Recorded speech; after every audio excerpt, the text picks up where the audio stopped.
It all started with just a vote, a single choice in a sea of millions. And suddenly, people we loved vanished.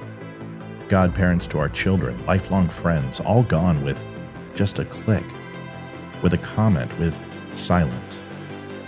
That's when the seed was planted. Don't Unfriend Me wasn't just a name, it was a plea, a line in the sand, a refusal to let politics tear apart what humanity once held so sacred. We didn't set out to build a movement. We set out to tell the truth, even when it hurt.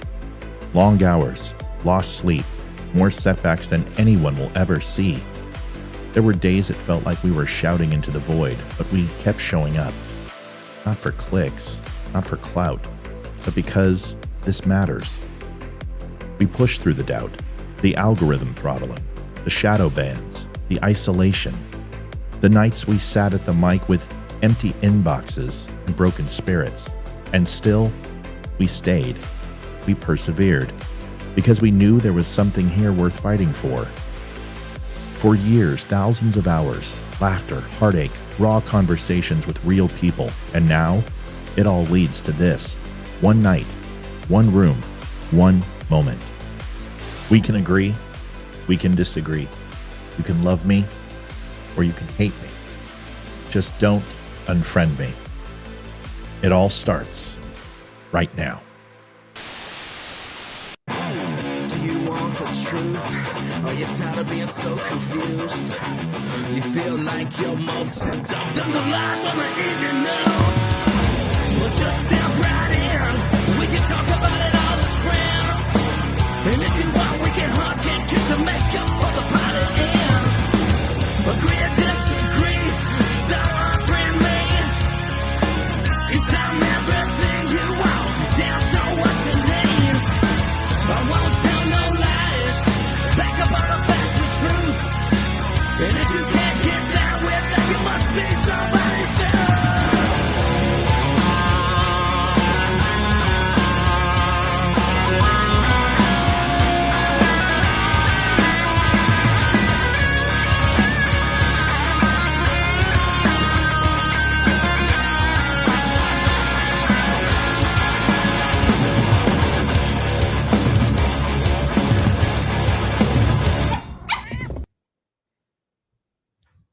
Also, along the same lines, right? We've got some great people out there that I just interviewed just yesterday, and there's a really dumb show out there. I mean, it's really dumb.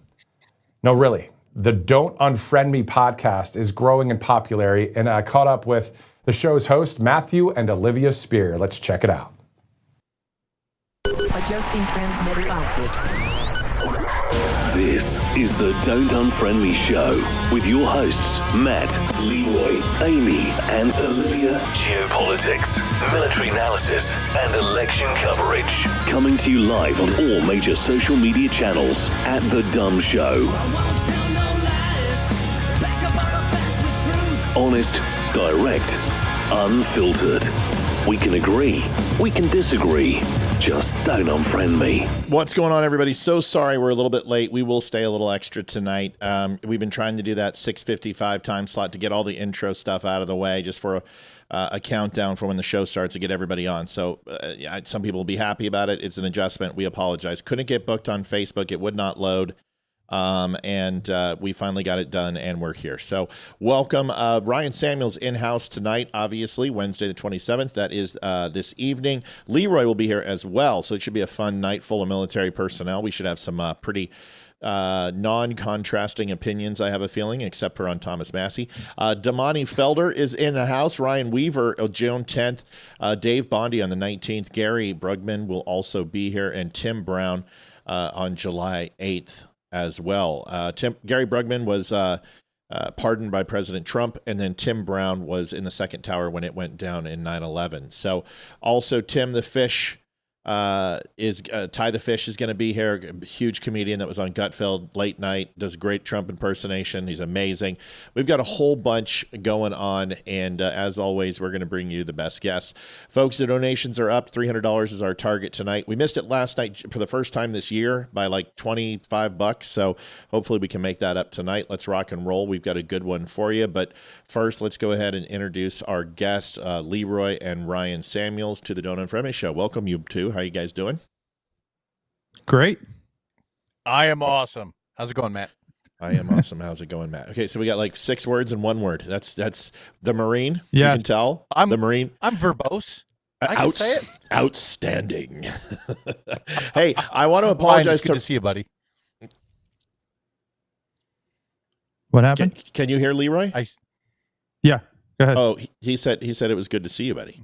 I just said it's good to see you buddy. too, buddy. Hold on, let me turn my volume up here. Yeah, come on, seriously, Grandpa. There you go. Okay, there we go. There we go. So the funny thing is, usually like Ryan's probably not used to this because I'm always like, Ryan, how you doing? You know, and I'm trying to book the show, and I'm just like, Ryan, shut up, stop talking. Freaking, I'm everybody knows. Leeroy knows. He comes in early sometimes, and I'm just like, okay, bro, just stop talking. Let me focus on getting the show booked. Anyway, listen, welcome to the show. It's good to have everybody. We should have a really good night tonight. Let me get Ryan. Oh no, Ryan, I got you. You don't need to move. I'll take care of it. Yep, I'm good at this. Right. Yep, this is the difference between your OBS and mine. There we go. I have Wirecast.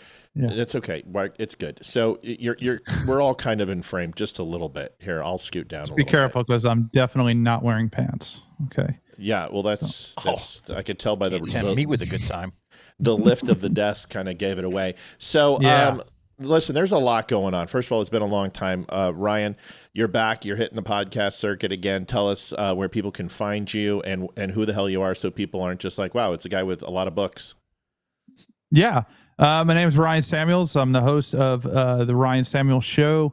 I first got into this the day Joe Biden did the vaccine mandate. That was kind of first my backstory when I had enough.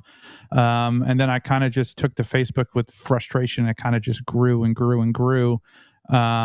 Had no idea what I was doing, and then kind of honed it in over time. So you could find me at Facebook, Instagram, everywhere, The Ryan Samuels Show, or you could just Google Ryan Samuels. I'll pop right up.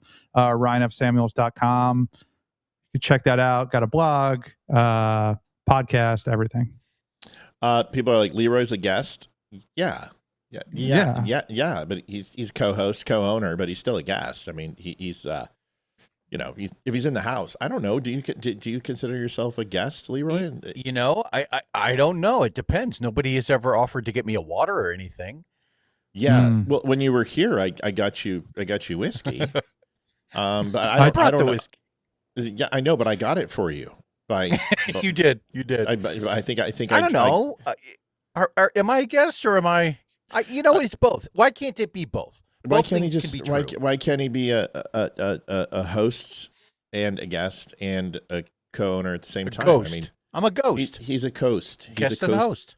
That's great. Wonderful. We've created a new word. Holy moly, we're getting started early. Baal Allah.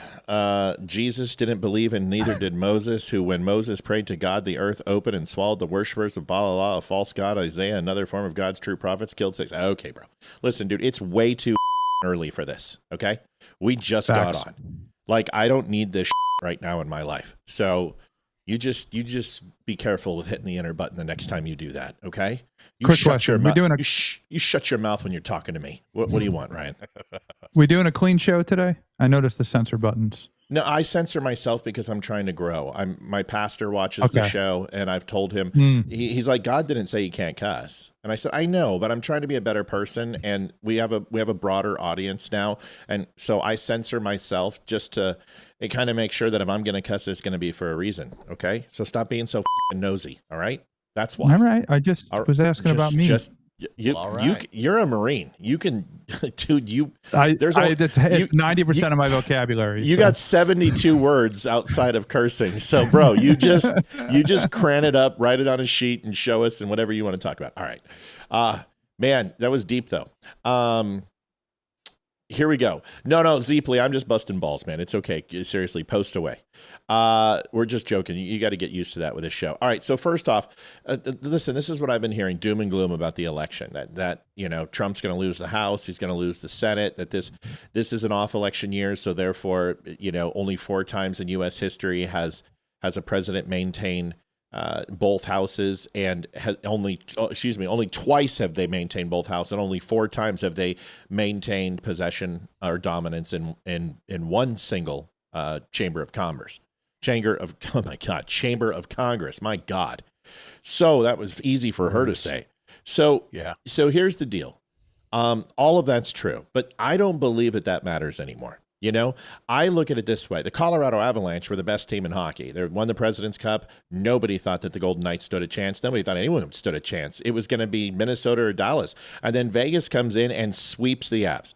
Sweeps. Do you know the odds in Vegas were like 1,300 to 1 for that to happen? So odds mean nothing, right? It doesn't matter. They lost 3 games in a row, and they were still the favorites to win the next game in the series. That's how dominant the Avs were. So it comes down to this. Never tell me the odds, Han Solo moment. And second, these are the numbers, and this is what we're seeing so far. Leeroy, while you're doing that, your camera's out of focus. So we're going to show this video real quick. Good luck with getting it in focus. Okay. All right. Here it is. Take into account the population, mid-2025. Look at this. The biggest population growth this decade, all 5 of the states that Donald John Trump won in 2024. Texas, Florida, North Carolina, Georgia, and of course the great state of Arizona, where I spent my New Year's Eve. I love those folks out in Prescott, Arizona. These were the biggest gainers in terms of population compared to the 2020 census. Now, it's not just a red state boom. This is what we're looking at. We're looking at a red state boom here, but it is not just a red state boom. We're also looking at what I would dare call a blue state depression, because who are the people? Who and where are the people moving from into the red states? Well, they're blue states. They're blue states. Take a look here. The lowest domestic net migration this decade.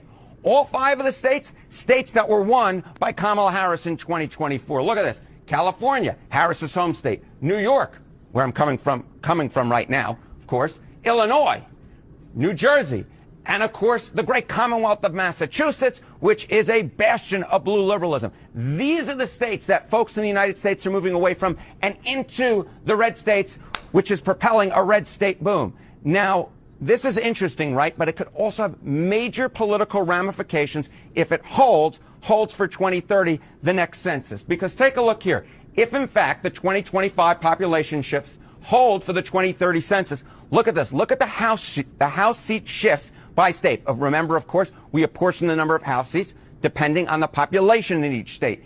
If, in fact, the 2025 population shifts hold for 2030, states that Kamala Harris won, they would lose 7 seats in the United States House of Representatives. The states that Donald Trump won in 2024, they would gain 7 seats.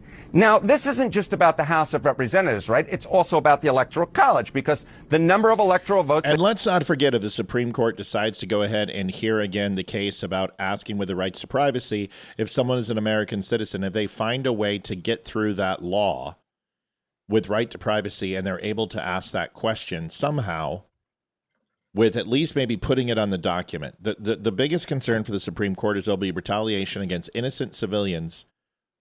Here's the problem. Presumption of innocence is for everybody, but the moment you start asking questions about citizenship and then throw ICE at their front door, that's entrapment. So you can't do that. So you can't incriminate yourself. That's not the way it works. So they're going to have to figure out a way to do it where they can start delegitimizing these illegal votes, but that's the only way to do that is mass deportation. So whether that happens, well, here's the thing. You got to win the House and the Senate. Once that happens, mass deportations actually will begin again. But right now, the American public wasn't very happy with it.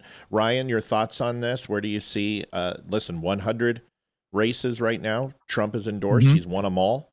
Senate seats, judge, federal elections, governor races. This guy is 9 for 9 in governor races. They said MAGA's dead, bro. I see nothing but red wins everywhere. And this is the hard lessons we have learned since 2016, that the media is 90% wrong half of the time, because it's not actually analyzing politics. It's pushing an agenda and pushing the result that they want to see, right? Now, that doesn't mean that we're not going to face some challenges in the midterms. The biggest challenge we're going to face in the midterm is I see two. One is gas prices. Gas prices are high for Iran. Typically, in elections, any election, presidential election, we saw it with Joe Biden. That was a major sticking point in the Harris and Biden campaign, was the gas prices. It was something they just really couldn't come around. Is that the end of the world? No, I don't think so. I think Donald Trump is probably one of the strongest leaders the Republican Party has had in a very long time. And I think he definitely has a stranglehold over the Republican Party, which we've seen in these elections that you've cited, particularly with the primaries against Massie and others. I do think, and we got the redistricting too on our side, so I do think we're going to be okay. I First do thing think was that we're gas come prices. What's the second thing? The second thing is the libertarian vote. Now, the libertarians basically have two people in the federal government that are politicians that they love and adore. And one of those is Ron Paul, and the other is Thomas Massie. Now, Donald Trump won the libertarian vote. More libertarians showed up to vote for Donald Trump than any president in American history. However, with the ousting of Thomas Massie, you're seeing an uptick of very upset libertarians that are not going to go out and vote red this midterm. Fucking libertarians, I know they're a pain in the ass. So if they could take the fence post out of their ass and pick a side, it would be better for the country. They're fence walkers, man. Sometimes on some issues, on the core issues, Second Amendment, they're free speech absolutists. Where they lose me is abortion. They don't really take a side, and they kind of just, Well, yeah, yes, and no. Here's the thing: if you're a fence sitter and the choices are good and evil, then you're evil. That's right. it. That's it. If you choose, if you even remotely encourage or inadvertently support by admission the Democrat Party, I don't need to list the things. We've got 250 years of history of the Democratic Party being some of the most evil and corrupt people on the planet who poses something different. I don't need to sell that story to anybody. So if you're a libertarian and you're like, well, I'm just going to stay home, well, then you're voting with evil. And that's it. And if you want, listen, I understand the GOP. I'm not a big Republican fan either. I hit the GOP just as hard as I hit Democrats most days. However, they're not trying to pick apart the Constitution. And this is the problem I have with Massie. This is the problem I have with Rand Paul. And this is why it's a very good thing, hopefully, that both of them are getting ousted. We'll talk about that tonight. Leeroy, your thoughts. You made a good point last night in regards to 50 some odd % of Democrats believe that the left needs to come more center right. Yeah. Your thoughts on this? So real quick, something that you had mentioned, which is that moral distinction. It is binary, right? Evil versus good. Dennis Prager had once said that nothing guarantees the triumph of evil like pacifism or the unwillingness to fight it. And I think that's important, because if we're not encouraging our people to go out there and vote, make your voice heard, right, then really you've got no leg in this battle at that point, right? But I think the midterms are going to come down to a couple of things. The thing with the voting and red states and red counties, it's twofold, right? It's the census, and which is not going to be updated in time, but then there's the redistricting. And I think that the legal battles that we are now seeing unfold are going to be long lasting. This is not something that's going to go away anytime soon. You can't just draw your districts to make it look like a bullseye, like on a dartboard. That way you get to, effectively wipe out as many Republican votes as humanly possible. You can't do that. And I think those legal battles are going to cement our position for a very long time. Agreed. Now, that being said, with regard to the midterms, we were talking about, the moderates, the independents from last night. According to the latest census or the latest polling from it was New York Post. I can't remember who issued the poll, but basically, it was the Post. I think it was. No. It was Wall Street Journal. It was Times. It was the Times, I think. No, I think it doesn't matter. I thought it was the Journal. But go ahead. It doesn't. It doesn't. Basically, they had broke down their categories into, immigration, economy, things like that, and asked their own constituents, hey, what would it take to win the next presidential election? And more than half of the Democrats who were polled said that they need to come back further to the center. When you go too far left, I think that they were recognizing that effectively wipes out that moderate vote. That says, it tells the independents, we don't want you. We don't need you. Right. And so now they're realizing, oh, we screwed up. So their rewording of the policies that they're going to have to reform is going to be really interesting between now and November. Yeah. So Jen says, isn't Leeroy a libertarian? He addressed it. Well, see, I disagree. Yes and no. I don't think you are. I think you're a constitutionalist. There's a difference. Yeah. I believe that the Constitution is borderline written in a libertarian language, is what I would say, and that the entire philosophy behind it was to keep the federal government as small as humanly possible, and that is something I can get behind. It was a compromise. It was a compromise, right? It was a compromise between federalism and anti-federalism. That's really what it is, and that's what we have today. But that is libertarian language in a lot of ways. There's some things that the libertarians would not have put into the Constitution of the United States or some of the amendments. I promise you that. Yes, some things they would remove. Eminent domain. Yeah, right. I'm the government, and I'm just going to go ahead and take your house. Yeah, not just the bad ones, the good ones too. We're going to take this land for this data center that we want to put up. We're just going to go ahead and keep blacks in chains for a while because that's property. Yeah, that's also a policy. Yes. Well, no, maybe not for you, and maybe not for you, but if we're going to talk about libertarianism, true libertarianism, you have to take it to the full extent of what the craziest parts of your party want. And there is a very, very large group of libertarians who want complete deregulation, no federal government whatsoever, no intervention, no investment overseas, no defense overseas, close every military base, every single drug available to man, heroin, crack. Come on, dude. No. To be clear, I am not in that camp. I believe that a federal government is absolutely required, but keeping in the line of the original, verbiage of the Constitution, limited. that it should be as limited as humanly possible. Yeah, I'm not here to bash libertarians. What I'm saying is that there's good and bad for each party. Absolutely, yeah. That's all, and there is going too far. Like, limited government does not mean no government, right? Because that's chaos. Yeah, that's anarchy and chaos. And I don't know. Listen, I think Ryan might have a difference of opinion because do you identify as a libertarian? I hate to say identify anymore because leftists hijack that word. I'm a registered libertarian, right? So I've always kind of fallen in line with the libertarian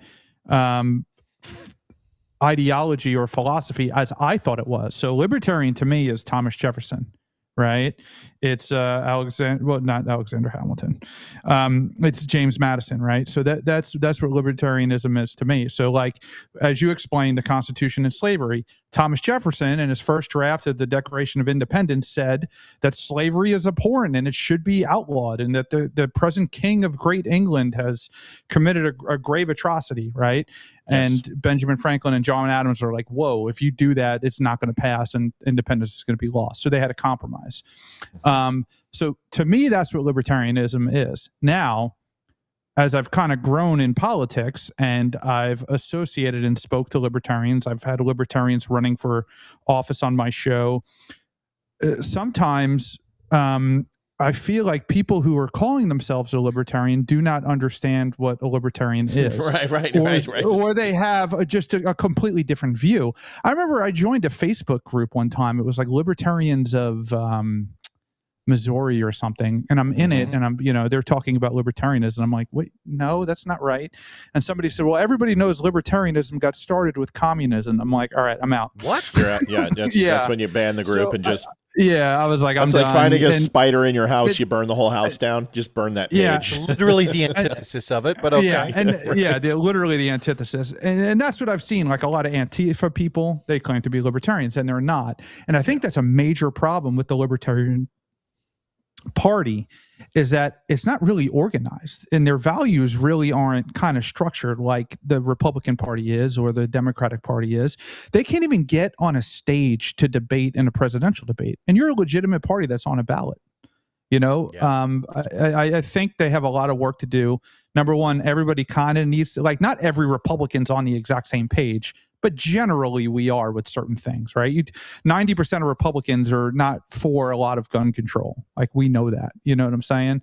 But with the Libertarian Party is kind of a crapshoot. So I'm a libertarian on paper as I view libertarianism. But the way I view libertarianism is how a lot of people view conservatism or republicanism, right?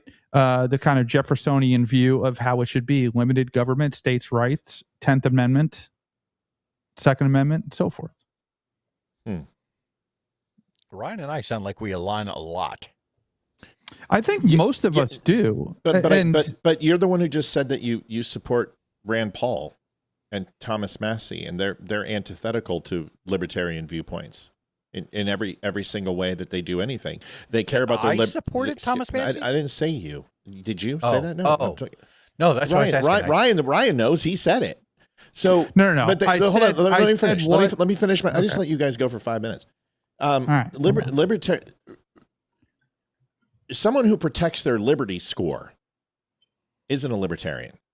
Thomas Massie has an A in the liberty score. Marjorie Taylor Greene has an A in her liberty score. You want to know who else had a really high score? Liz Cheney. Liz Cheney, 93% of the time voted with President Trump. 93%.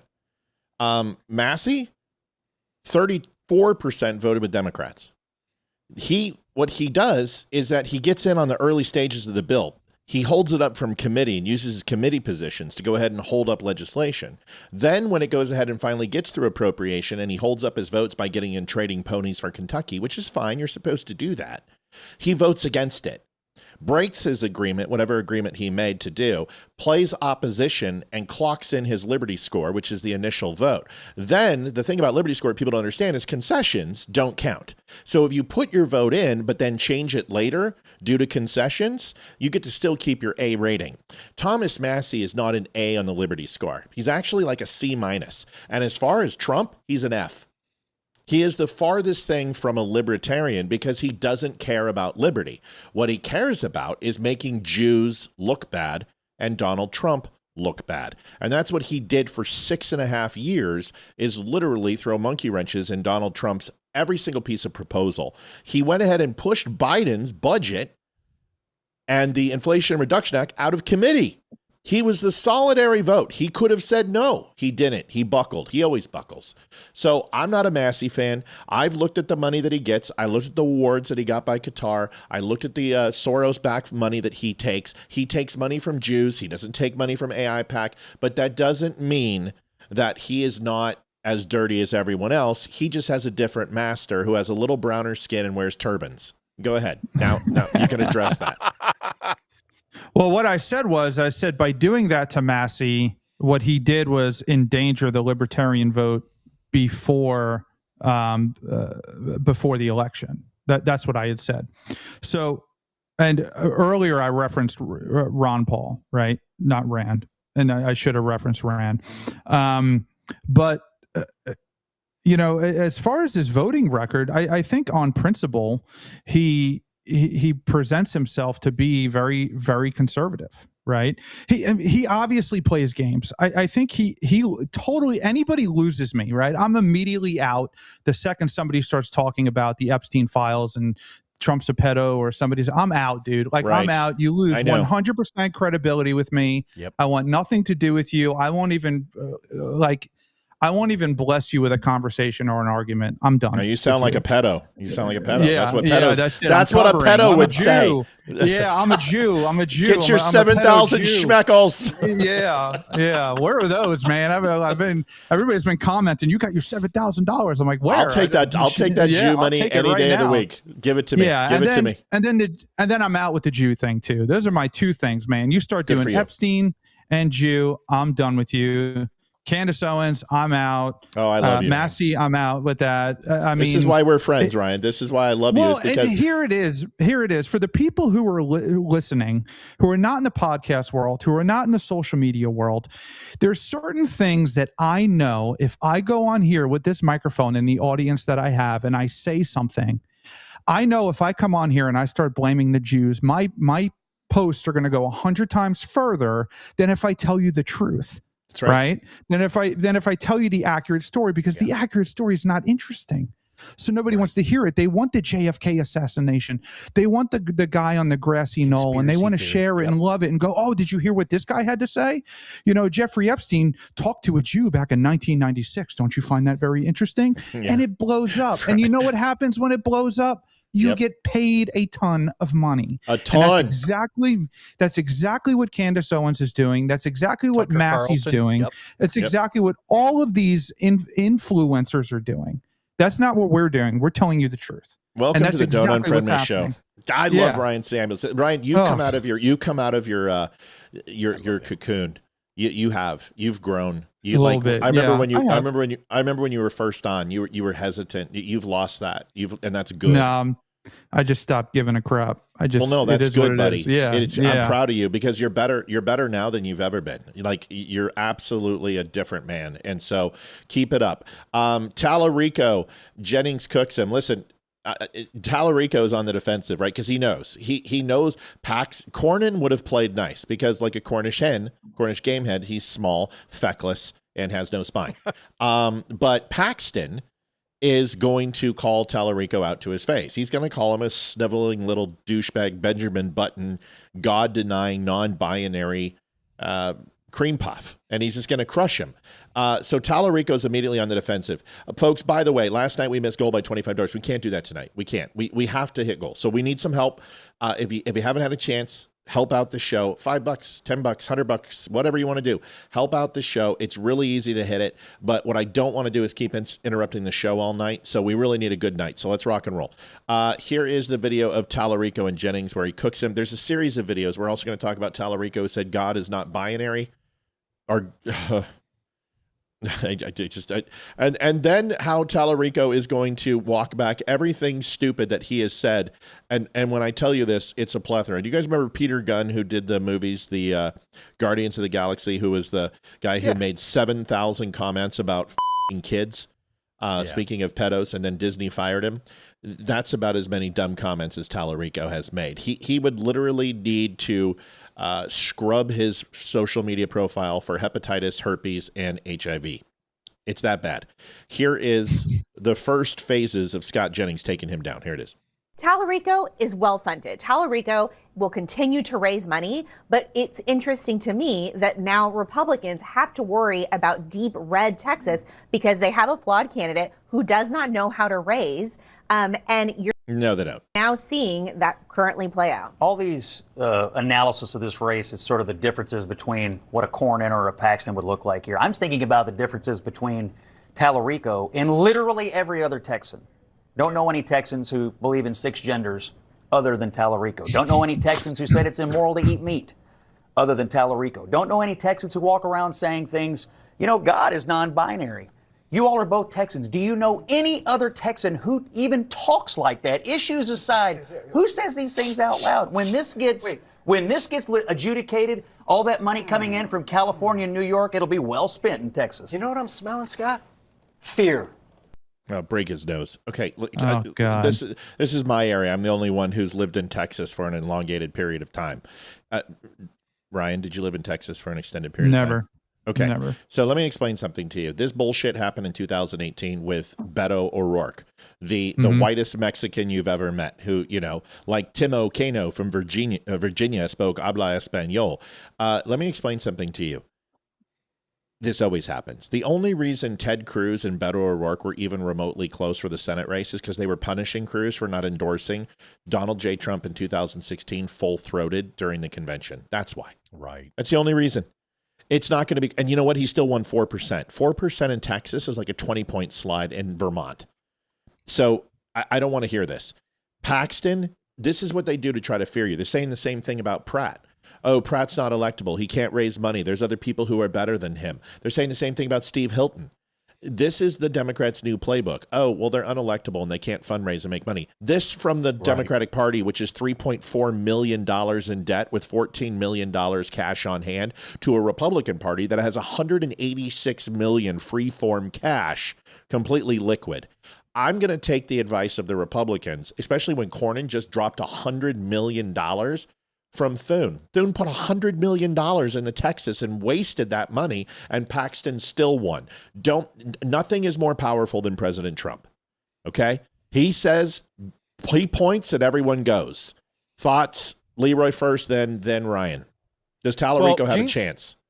No. And here's why. His viewpoints regarding abortion, about God. I'm not sure about guns. I'll be honest with you. I have not looked into it that far. But guns. They are so far to the left that your average Texan, we just got done talking about how the Democrats are going to win any portion of the middle, any part of the independents or the moderates. With those types of extreme viewpoints in Texas, there's no way he's going to win that. They're going to laugh him off stage, just like they did Beto. That's correct. That's correct. And this guy's even crazier than Beto O'Rourke, if that tells you something. How about this? Let's watch the God is binary, Ryan, and you can address this next one. And then let me play these two back to back, and then I want to get your take on this. Here it is. The National Republican Senate Committee is already highlighting comments that you've made as a state representative. For example, they're highlighting this. God is both masculine and feminine and everything in between. God is non-binary. What is your response to them using that, and explain what you were talking about? Well, I understand that comment is a little provocative. I said it on the House floor when the extremists in the Republican legislature were picking on school kids who were different. But I don't think it's controversial theologically. Most Christians would acknowledge that God is beyond gender. In fact, the Apostle Paul, in his letter to the Galatians, said that in Christ there is neither male nor female. And so if someone's got a problem with that statement, they shouldn't take it up with me. They should take it up with the Apostle Paul. Well, okay, Christian here, and pardon me that I'm a weekend Christian, but that's not what he said. He's absolutely twisting modern gender ideology around Scripture. That's not what he said in any way, shape, or form. God is beyond human flesh and earthly limitations. It doesn't say that God conforms to identity politics and man-made politics. He transcends those things, and it's not that God made us in His image. We didn't make God in ours. And what you're trying to do is make a man-made God. And religions have been doing this since the first modern day religion, and archaic practices of changing the word of God to benefit man. The Catholics are renowned for this. Okay? Because they are. And I'm not knocking Catholics. I'm just letting you know that if we go by doctrine and you go by Catholic doctrine and go by the Bible, they are two very different things. And Catholic doctrine is man-made, and it's openly man-made. And because hold on, let me finish. This is why the Catholic, the Catholics can go ahead and change the way that they accept certain things in one day and not the other. Slavery was accepted. Slavery was 100% accepted. Then it's not. Homosexuality too. What? The plantation owners used to have Bible verses on their chest when they whipped slaves. It was a Protestant thing too. Yeah, but that's not my point. What I'm talking about is I'm not talking about individuals. I'm not talking about collectivism. I'm talking about the overall church itself. Gotcha. Formal doctrine changing. So to sit here and say that somehow just check the Apostle Paul and he will confirm that non-binary is an acceptable form of what God is or isn't is completely antithetical to what the Bible says. Leeroy, go ahead, then Ryan. It's not that I'm disagreeing with you, because I am agreeing with you, but only up to a point. I think you're trying to apply calculus to an addition problem. And I say that because I don't think that Talafreako has gone that far down the rabbit hole to come to those types of conclusions. I think what's going on is he's simply using the language that he's trying to incorporate modern language that sounds good. It's got that buzzword in it, non-binary. That's going to sell a lot of people in Texas on this idea of, oh, he's for the non-binaries. I don't think he's gone nearly that far down the rabbit hole. I think he's just trying to use the appropriate language to put God, to make it sound like God is on a left-leaning side, if you will. Ryan, just one interlude. I don't understand how that's calculus. The man is prefacing God. The only way that we identify God is through Scripture and His Word. Everything else is made up. If you believe and have faith in God, the only way to know God is by His Word. That's it. The relationship that you have with God is based upon His Word. And His Word completely denounces and demonstrates that Talafreako is making a fabrication and making a false analogy based on modern definition to something that is godly, something that is beyond human interpretation and limitations. I don't think that's calculus. Calculus would be talking about way far deeper than anything that Talafreako was trying to convey, is what I'm saying. Well, then he shouldn't bring up God. God's pretty deep. Go ahead. I agree. Yeah. I mean, I think there's one question we all need to address. And what does Talafreako look like he's running for 8th grade class president? Benjamin Button, dude. He swear to God, he's been. What is that? He looked older when he was 16, dude. I mean, seriously, he looked older. See, listen, I know what you're saying, Leeroy, but that's what we do. We apply calculus because calculus listen, the word calculus, being from the Latin derivative, and Greek, is coming from to calculate, to process, and to disseminate. That's what we do. This guy's playing short form addition and subtraction. Yes. And I understand that, but this is how you beat Beto O'Rourke. This is how you beat Kamala Harris. You make her explain, no, I don't understand what you mean by a Venn diagram being exciting. Can you please explain it to me in detail? And please tell me what quadrant is your favorite and why. Because all three have equal quadrants that all overlap. So therefore, each quadrant wouldn't necessarily be indicative of supporting itself. It would be the center, and you would need all three pieces of the Venn diagram. Do you understand that the complexity of a Venn diagram is antithetical to your rudimentary and completely unintellectual statement? And let her cook. Is that calculus? When we analyze tomahawks or analyze strikes or analyze a voting result and dive into each individual county, is it calculus? That's why I said I agree with you. I just don't think that Talafreako has gone anywhere near that depth of thinking. I think he's simply just using the language to make it seem as if God being non-binary, if that's the claim, right, that somehow that's going to appeal to a specific voter. That's all I'm saying. I don't think he's that complicated at all. I think he's a shyster. I think he's an idiot. He's a lawyer? I mean, it's God the Father. You pray to God the Father and Jesus the Son. In the name of the Father, the Son, and the Holy Spirit. Yes, I'm Catholic. I wasn't insulting Catholics. I know, I'm messing with you. No, I understand. Even if you are Catholic, if you're Jewish, I'd say, listen, Barry Morgenstein's on here all the time, and I question, I always make fun of Jews, even though he knows it's from a good place. I'm not insulting Catholics. What I'm saying is that I believe that they are a drive-through religion at times, and when they have to actually defend their scripture, the Catholic Church just changes it to accommodate whatever is clever and whatever is popular. And if it's going to lose support, they change course. And I think, I think go ahead. So there's two types of Catholics, right? The type of there's the traditional Catholics, right, that go to Latin Mass. So back with Pope John Paul II, there was a huge overhaul of the Catholic Church. It was called Vatican II, where he basically changed everything, right, to be more with the modern times. This is a huge contention and split inside the Catholic Church. So you have like your true traditional Catholics who go to Latin Mass, which is very different than a modern day Catholic Mass, right? So modern day Catholic Mass, the priest, he does his homily, he speaks, he kind of preaches to you just a little bit, just for about 5 minutes. He tells you a lesson with some scripture and how we should be acting, blah, blah, blah, blah, blah. Latin Mass, they're turning around, they're looking up, they're facing God, they're not facing you, and the whole thing's in Latin. The differences between the Catholic interpretations of the Bible and the Protestant interpretation of the Bible, they're always yelling at each other, and everybody needs to step back and realize that the Catholic Bible has 7 extra books that the Protestant Bible does not have. The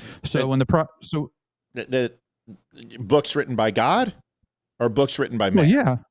No. So the original. Here's my view: the Catholic Church is the original Church of God, and Peter was the first pope. Catholic Church was founded in 33 AD. Now, Martin Luther was a Catholic priest who nailed his was it the 93 Theses to the door and broke off from the Catholic Church because there was some serious and huge corruption. That's something I think that needed to happen, right? I think that maybe through the Holy Spirit, Martin Luther did that for a reason, and since then, the church has kind of adjusted that, and you're not buying or selling indulgences anymore. Okay, so we're talking about the Apocrypha, right? All right. Is that what we're talking about, Apocrypha? Can you give me the derivative of the word Apocrypha, and what's the common version of Apocrypha? I don't know. Do you know? Okay, so you know a lot. You know a shit ton, so I figure you might know. So the word Apocryphal. I know a little bit. You know a lot. Mm-hmm. You're a smart dude. Apocryphal. So do me a favor. You got the phone on you? You want to look it up real quick? Give me the definition of apocryphal. I was going to ask, but I didn't. I was like, I'm going to sound really stupid right now, but I don't know what that is.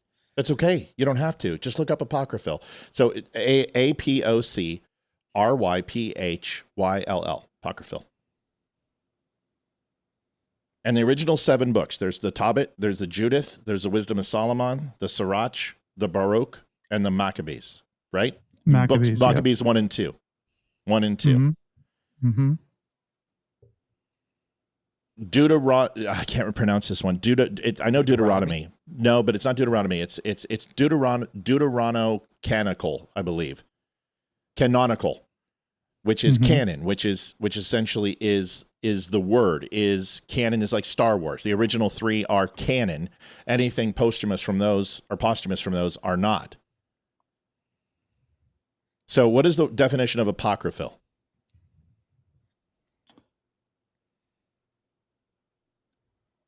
Text or stories considered non-canonical, of doubtful authenticity.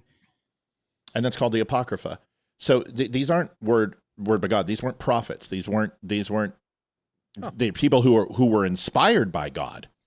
But these aren't canonical to the Word of God. These 7 books. My daughter and I did this because she's been flirting with Christianity, but also Catholicism. And she came to us back. Well, Dad, they have 7 other books. And I said, time out. You have 7 other books that are written by man that claim that the inspiration of these books was God, but not written by God. I mean, you go to Luke, you go to John, you go all the way down through the King James Version or the Old Testament. These are actually written by God through prophets who correlated the Word of God into these books. So this is where I struggle with this, is because even the name that the Catholics use, calling them Apocrypha, is from the Latin apocryphal, which is non-canonical. So to me, it immediately undercuts the entire argument, as even the name itself supports that these are not the Word of God. And I didn't want to get into a debate with you on this. I love you, Samuels. Fine. I just want to challenge that thought process. You know what I mean? Hold on, I'm looking. And I'm not, please. I'm not saying that Catholics are bad. What I'm saying is that the church puts the church first. And that is my issue with most denominations and most churches and organized religion is there are times when the churches tend to put the parishioners and the flow of money in before God. And to me, this is not just Catholics. This is all denominations do this from time to time. Mr. Sauce donated 4801, and then Anonymous donated. I don't know why it's not popping up, but it doesn't really matter. Yeah. Okay. So good. Listen, hey, Ryan, last word on this. So the Catholic Church calls them the Deuterocanonical books. Yep. Right. But also known as the Apocrypha. Yeah, but the Catholic Church doesn't. That's a differentiating opinion from outside entities. So what I'm seeing here is the Church itself does not call it the Apocrypha. Protestants during the Reformation, Protestants call it the Apocrypha. Mm-hmm. Right. So the Catholic Church is saying that they are real books. What we're taught is that Martin Luther removed them from the Bible because it didn't really justify what he was doing. Right. Is from what I understand. Mm-hmm. I think it's a good thing, and I've had this argument because we do Bible study at Catholic Church and they talk about Martin Luther. I think it was a good thing. The Catholic Church was very corrupt back then. You cannot make the argument that it was They still are, bro. They still are. Not the people. But the church. I understand. Yeah, but that's because human beings are flawed, right? It doesn't matter what you're still a man, whether you're the Pope or you're the preacher, right? Down the road in Mobile, Alabama. Doesn't matter. Human beings were flawed. We are not God. We're searching for God. We're all sinners. Yes. That's why I always make the argument. I think that Martin Luther did a great thing. I think he did it. I think God chose him to do it through the Holy Spirit, inspired him to do that and open up the books to everybody. Because before he even did that, you couldn't even read a Bible. It was against the law. Yeah. You couldn't even own one. Yeah. Unless you were a monk or a priest. Yeah. Well, nihilism was a pain in the ass, and Nietzsche, and that's why you looked at the Catholics versus the science, and you saw, science literally trying to push the replacement of organized religion, whether Darwinism or whether it was, oh God, I can't even think. Da Vinci. So you looked at what the Vatican did. There was a war between science and organized religion. But I always thought the first set of scientists actually came from the church. Well, because what do you mean? Like the first actual scientists, people that studied, math and sure, Galileo and Da Vinci, they were like either monks or priests, or they were involved with the church. Yeah, and they were excommunicated because they started selling science and concepts that contradicted the Bible, and that's where the excommunications came. Very similar to the witch hunts. Yes, they were killed. They were murdered. It was like the witch hunts in Salem. The Catholic Church created holy war against science, and this has been the Crips and the Bloods for a long period of time. But if you go into Nietzsche and you go into others and their writings. You go into Van Buren and you go into even modern day Saul Alinsky, or God, you even go back to Marx. These writings are all correlated from the repudiation of God and the church. And it all stems from those 1200s and 1400 periods of time. So this is an interesting conversation to me because I want to make sure my point's clear. I'm not bagging on Catholicism. I'm not bagging on Catholics. What I'm saying is that the Old Testament and the Jews, and the Judea, I know he said Jews. Oh my God, we're going to get $7,000. Well, this is why Protestants don't, because the original Bible was in Hebrew and deciphered from the Jewish scripture and the Old Testament into the New Testament writings, and these books were not included into it as from prophets. This is why they call it the Apocrypha. Is that it's non-canonical. Now, if they can go ahead and cite the prophets that wrote the original or the latest King James Version, and it can support the lines of delineation and the ties to continental ties to time periods, a book that was written over 1,500 years, is an incredible achievement and show where that fits in. But this is the challenge. And I'm not saying that the Catholics are wrong. They may be right. But my point is that I hear that often, that the Catholic religion is somehow superior because they have 7 additional books. No, it's not superior. It is widely recognized as the original. It doesn't make it superior. The original would be the Jews. Well, no. In Christianity, right? That it was because they trace the lineage of the Pope directly to Peter. Yeah, and that's fine. Yeah. And go ahead, Leeroy. If I may. I think that what you guys are making incredible points. The fact is, the further right you lean, whether or not you're talking Protestant, Catholic, Roman Catholic, whatever the case is, the fact that you are looking for a relation with God is very different than the opposition, which, like what we were talking about before, between Marxism and everything else. The further left you lean, there seems to be this proclivity, right, to accept atheism, because the further left you lean, they have to effectively get rid of the idea of God altogether. And whatever, if you lean right, whatever that denomination is, it doesn't matter to me, right? Except for the Islam. The fact of the matter is, you're trying to look for that relationship. Fuck those guys. Fuck those guys. Yeah. Fuck those guys. Fuck those guys. But does that make sense? It does. Yeah, absolutely.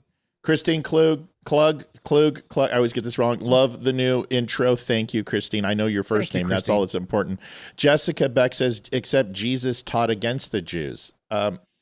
Listen, Jessica, maybe this is your first time here, but I always address comments, and I hope you don't take this offensively, but Jesus was born Jewish. He was Jewish. He was raised Jewish. He followed Jewish law. He taught in Jewish synagogues. He celebrated Jewish feasts. Disciples were Jewish as well. Saying that Jesus taught against a Jew makes absolutely no sense historically or biblically. He taught against hypocrisy. He taught against corruption. He taught against the abuse of religious doctrine being used against the people. He also, funny that you say this because this is your comment, people twisting God's word for their own benefit. So I repudiate your comment with as much fervor as I can, but I hate to say this, and it usually upsets people, but Jesus was a Jew, is a Jew, and will always be a Jew, and the Jew are the chosen people. Whether you don't like that or not is immaterial. With respect, of course. Brian Ellis donated $35.79. Couldn't think of anything more. ODD. Brian, I don't care what that means. I love you, and whatever. Thank you for that. So I don't understand that. But moving on. Good conversation. Here is Talafreako, a.k.a. Let Me Walk This Back. I love going off topic. Appreciate it. A little bit of fire is okay on things. Here it is. They're going to throw everything they've got at us. They're going to dig up all kinds of, old statements, take them out of context, and try to paint them in the worst possible light, because this is the only playbook they have in 2026. So, Ryan, is this all the big bad Republicans trying to make Talafreako eat his own words? I mean, or is this just, I don't want to walk it all back? Yeah, he's just scapegoating. He's just trying to avoid answering for the things that he said and done. That definitely does not align with Texas values. I mean, if there's one place that it doesn't align with their values, it's Texas. Especially being a vegan. Right. Yeah. Just I mean, come on, dude. You're going to give a speech to a bunch of cattle herders? If in Texas, if you got 5 acres, you got a cow. Or at least you got 5 acres, you might have 5 cows, because the standard is 1 cow per acre. That's why you go there and every place has friggin' porterhouse steaks this big. Joe down the street selling them. Well, I think that what Talafreako was doing there effectively too is basically claiming victimhood prior to the accusations. He's basically saying, "Oh, if the Republicans come after me for any of my old comments, I'm already the victim." And it's a great way to play beta male, right? Yeah. Real quick, comments are in the section. They're hot. Greg Townsend says, "Nope, Jesus wasn't a Jew." Where was Jesus from, bro? Let's take a second. I'm going to let you answer because there's a 15-second delay. Where was he from? Just to answer me that question. 125th Street. Yeah. We need to fix your camera. You need to do a turn off and reset later. You've got a graphic issue. It's okay. It happens. Your mic's turning blue. Do you see it? Oh yeah, It actually looks pretty cool. Yeah. It is. It looks really cool, but it's a graphic issue. Yeah, you're gonna have to reset Leeroy because your mic looks cooler than ours. So you're gonna have to go. So go ahead and fix that immediately. I mean, I actually have to put this fucking thing on to make my mind blue. Listen, I'm gonna go ahead and answer for you. He was from Judea, and ancient Judea, to be precise, and the Judes. Which was the common terminology, has been brought down to the Jew. So it's Judean and Jews. They called them the sports team, the Judean Jew Jumpers basketball team, whatever it is, but Jews. But yeah, they are Jews. So I'm not going to sit here and argue with you. 4 foot off the ground. Yeah, you could. That's really, and they probably had to argue their way to a basket. 276-200-2105. Call my show. You can tell me why the Jews aren't Jews. I've done this with all the groypers, and happy to do it with you too, man. All right, so we got a lot of people on. We've handled Talafreako. Here's my statement, and it's going to be a provocative one. I mean, God, like we haven't. I enjoy this. I enjoy a little bit of debate, but this is going to be even more provocative. Here it is. Racism is dead, and it's now a novelty item. There is no place called Canaanite. There's Canaans. Judea, buddy. Judea. Use ChatGPT and get back to me. Racism is dead, and it's a novelty item. Here you go. I just want to make sure I understand. You're alleging that the Southern Poverty Law Center was paying the leaders of KKK and other groups to continue their operations? Is that... I'm not alleging it. The grand jury returned an indictment that says that. And so what the investigation found, according to the indictment that was returned today, is that they were paying. So the Southern Poverty Law Center is raising money, asking folks to give them money to dismantle racism. And over a very long period of time, they were using some of the money they raised from donors to pay to, they call them field, basically to informants, for information, for access, to just pay them for certain to do certain things, and so yes, that's exactly what the indictment charges. So real quick, not wrong, buddy. I know you're going to try to hijack the show, but you've already failed and lost, and you're landing on your face. You keep saying Canaanites. Canaanite was a region. It wasn't a state. It wasn't a state. You're talking Syria. You're talking Lebanon. You're talking areas of Egypt. That was the Canaans, and it was the Canaan Peninsula. It was a land of religion, and it was long before the Israelite kingdoms. You're wrong. Ancient Judea is modern-day Israel, and Nazareth is the proper answer to the question of where he was from, is capital city. So your lack of knowledge, you've already lost the conversation. Go ahead, Ryan. Yeah, how could you possibly make the argument that Jesus is not Jewish? That was like his whole center of being. He's a groiper. He's a groiper. He's a little Nick Fuentes. Call in.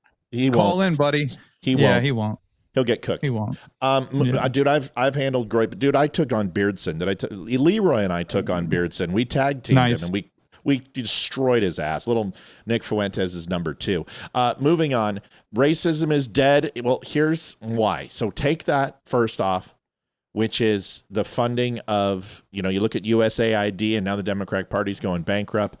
You look at the Southern Poverty Law Center, and it's like, wait a second, we can't make up racism anymore. Now listen to Justin Pearson here. Listen to this guy who literally is calling for the death warrant of Trump.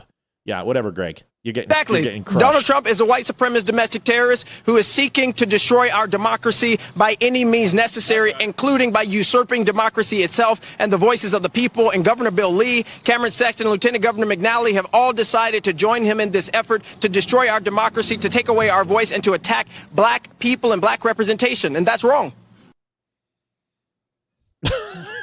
Martin Luther King would slap the shit out of that guy, dude. Dolomite Part 2 looks really good.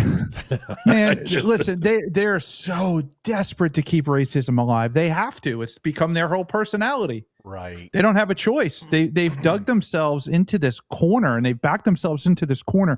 We're the defenders of racists and or of minorities, and we're the defenders of women or anybody who's a protected class of person.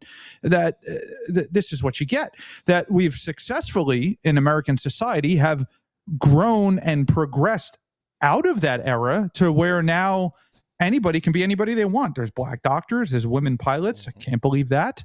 But that they have to keep this alive, that they have to keep beating this dead horse, because they don't have any platform or anything of merit or principle to stand on other than that. And it's dead. It's absolutely dead. I live in the middle of nowhere. I literally live in the middle of nowhere. I don't even have internet. Elon Musk sent me a satellite that I'm transferring off of my roof right now. And you know what I tried to do? I was going to do a story about the Klan, right? So I tried up looking for chapters, and guess what?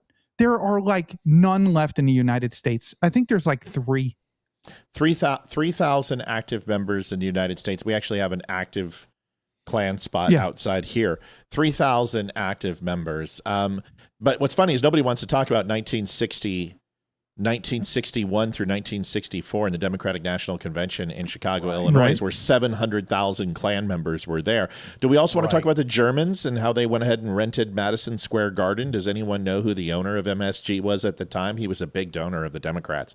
So, I mean, like I told you, dude, evil versus good. You know what I mean? Evil versus good. But, now, Matt, sorry, go ahead. Go ahead, Leeroy. You said, Matt, that you think that it's become a novelty, that racism has become a novelty. Yep. I would kind of disagree with that. I would say it's still more than that. It's a tool. It's a tool that is used against the foolish, right, in order to make those party divisions, in order for them to claim victimhood on one side and say that is the oppressor on the other side. I'm not talking about the application. I'm not talking about the application. I'm talking about the detriment. Okay. The application is absolutely a tool used by weak-minded people who can't make arguments and used for division. But the application, that's the application. But the detriment is a similar. Yes. I don't believe the detriment is real. With. Okay, good. We're on the same page. Okay, good. All right, fair enough. Good topics tonight. Holy shit, we need to bring in Ryan Samuels more often. Wait till we get to Thomas Massie. I'm really up. Oh yeah, you like him? Well, you, Ryan. What do you think of that? So here's the thing: is that the Joy Reid decides to go ahead and say, "Oh well, white people want reparations for themselves." I can confidently say, in every situation, and having a Jewish grandmother, so I've heard that argument. Being a slave owner through my lineage, in Georgia, the Rice and the Plums and the Spears all owned slaves. Sorry to say. And I've known a few Japanese Americans, and also living over in Japan, spending some time in Hawaii at JICPAC and other places. I've listened to people who've received reparations. I can tell you there's not a white person on the planet who've asked for reparations, ever.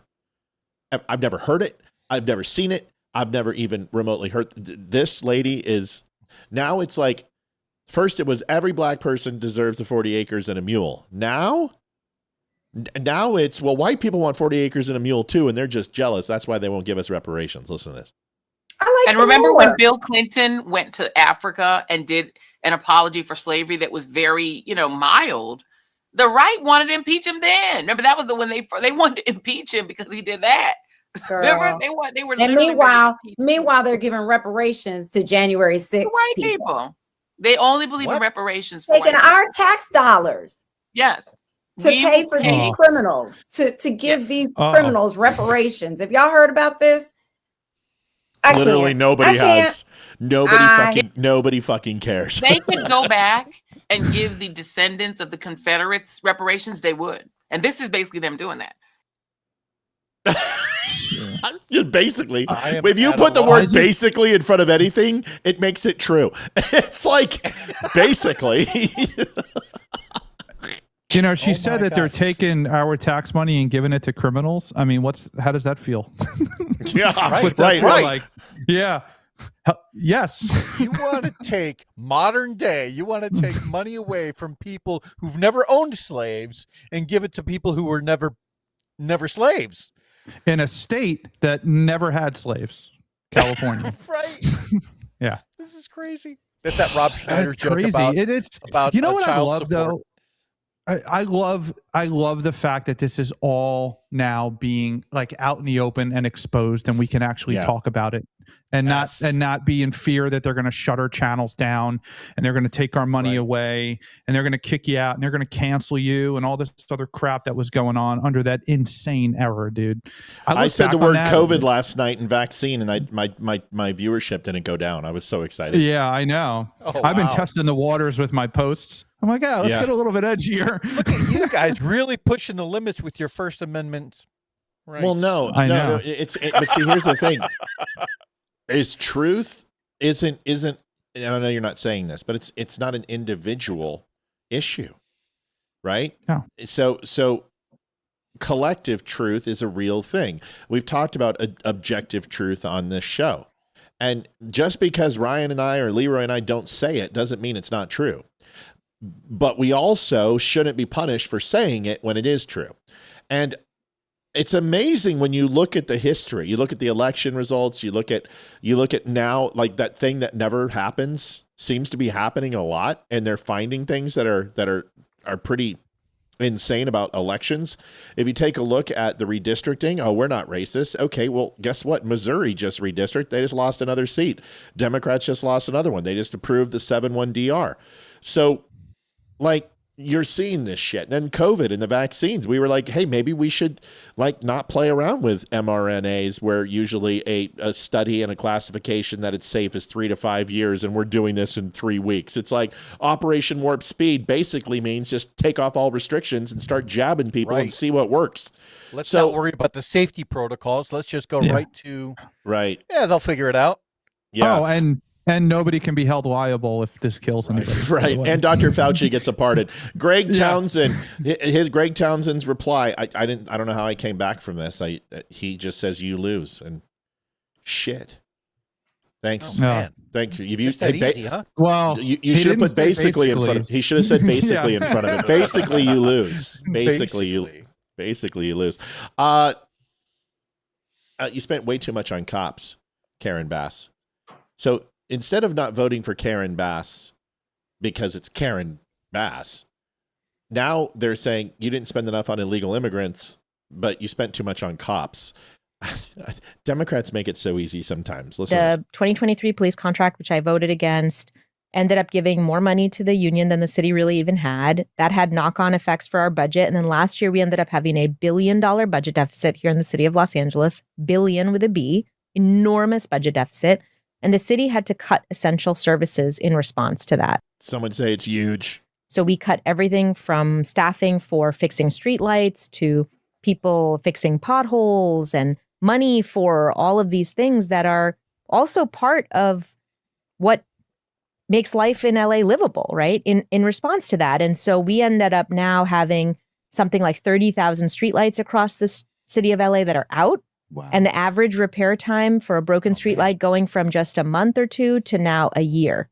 Wow. Because of how massively we had to cut our staffing and our ability to respond to these essential services. Our quality of our streets has gone down. Our sounds like she's encouraging privatization. Ability to actually be able to higher taxes. Yeah.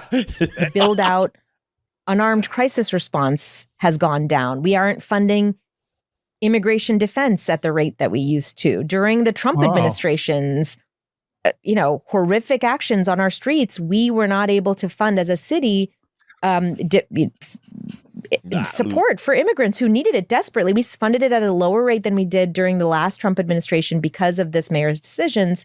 And to me, as a local representative, that makes me really, really frustrated and angry about the way in which our dollars are being spent in the city of LA. Like angry, like put a vest on and go. Like put a vest on and go blow something up. Angry, or where's your burqa? So I don't know. Cover your hair. No shit. I'm not even gonna fucking listen to you until you cover that hair. Right. So horrible, dude. You're such a racist.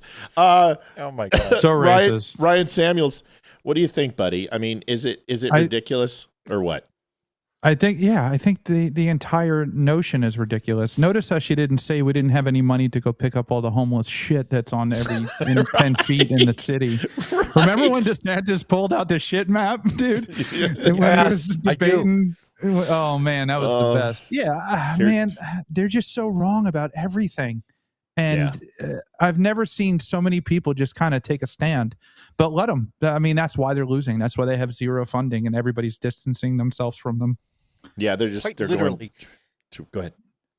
Quite literally, what she was making the argument for is we have this dependency on the state to cover these things. And when the state can't do it, well, now we need either somebody else to step in, like what Matt was talking about, or we need to raise the taxes literally on everyone. Because you know that in a place like California, they're already tapping all the millionaires and billionaires for every red cent they can squeeze out of that rock.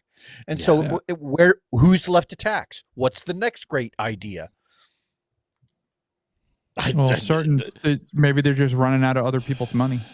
Right. Well, that's pretty standard. And everyone's like, but wait a second, California is the fourth largest GNP. Yeah, but just because you make money, if you spend in a deficit, this is how the United States of America, bro. You have a large scale example with the U.S. of mother A that spends more than it makes. And what does that equate to? Well, $40 trillion in debt. California, just because you make 4 trillion a year that you make, if you are spending billions of dollars over your budget, well, there you go. Does anybody know how much California makes? What is it? 3.4, 4.2? I'm looking at it right now. It's got to be in the trillions. I used to have that. It's got to be While in the he's 3 or looking 4s. that up, it does make you wonder if the entire idea behind central planning then between a single entity that knows how to spend the money better than you do, right? If that ultimately always leads to a deficit. Right. Well, like Reagan, even though they took the quote out of context the other day with Reagan saying, I'm from the government, I'm here to help. And Mamdani used that. I mean, dude, you keep Reagan out of your mouth, bitch boy. Ryan, what's the overall 4.3 trillion. 4.3 trillion. Dude, listen, folks, I'm not the best in the biz for nothing. I mean, I nailed it.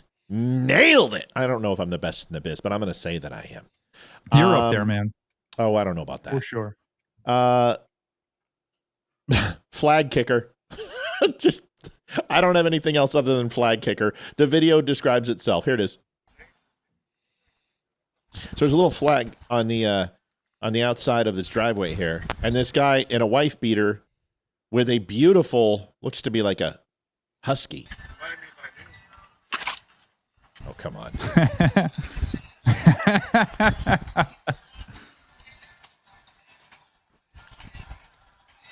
Wow. Dude, I love roided out guys like that. It's like, first of all, listen, I'm not some itty bitty, horribly cut, chiseled guy, but I'm fairly fit, but I could lose 10.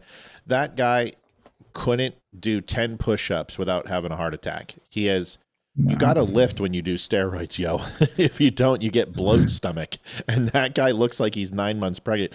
What do you, let me ask you a question. You're outside in your countryside.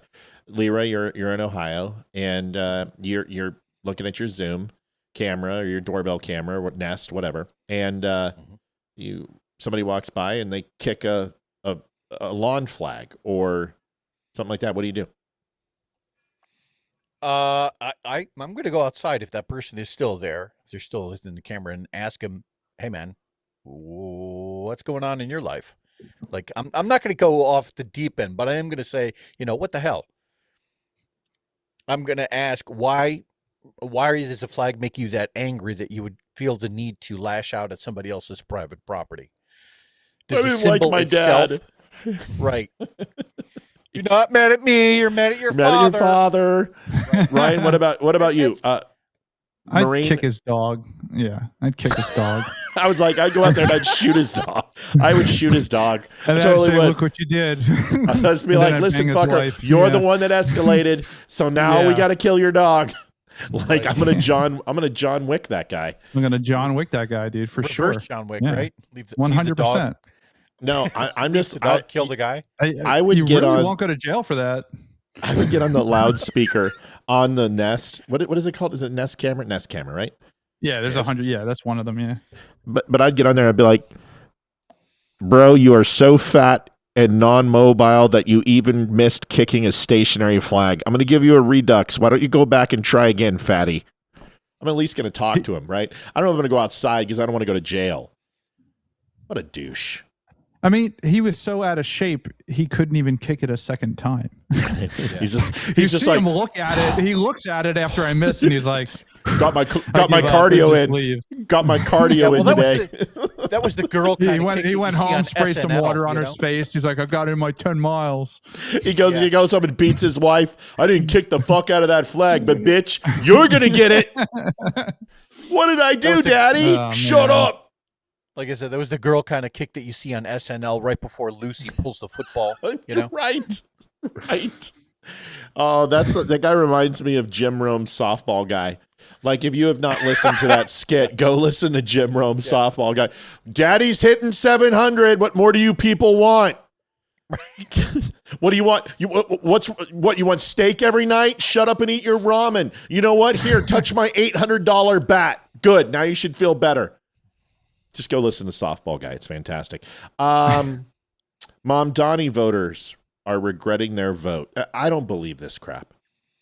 I don't believe there's anyone who regrets their vote. I think people vote and then they don't care until the next vote. But let's listen to this guy who says, I really regret my vote 6 months after he did it. Folks, 145.79. I don't want to play the commercial. We're halfway to goal. We missed last night. We actually need to do 200 tonight in order to make up for last night. So if you have a chance, help us out. Listen, we've got 175 in pop. So, you know, if everyone gave $5, $10, $2, whatever it is, we'll hit it. So we need some help. We're self-funded. Facebook hates us. They owe Ryan a couple $100,000. They owe me a couple $100,000. They owe Damani $500,000. And so we require and need donations to stay alive and stay afloat. So you mind helping us out? Ask yourself a question. Is it really worth $21 a coffee every couple days? Is it worth a $22 subscription to Netflix? If you watch this 2.5, 3 hours a night, you do that 5 nights a week, that's 15 hours. That's 60 hours a month. Ask yourself a question. What's 60 hours worth to you if you were working a job? So we ask, make a decision, see where we are valued in your life. Don't leave us. Simply share, like, subscribe, maybe go over and buy a shirt at thedumbshow.com. But if you can help and you're in a good position, put your oxygen on first and all that, go to thedumbshow.com/donate and help us hit goal, or God kills the puppy.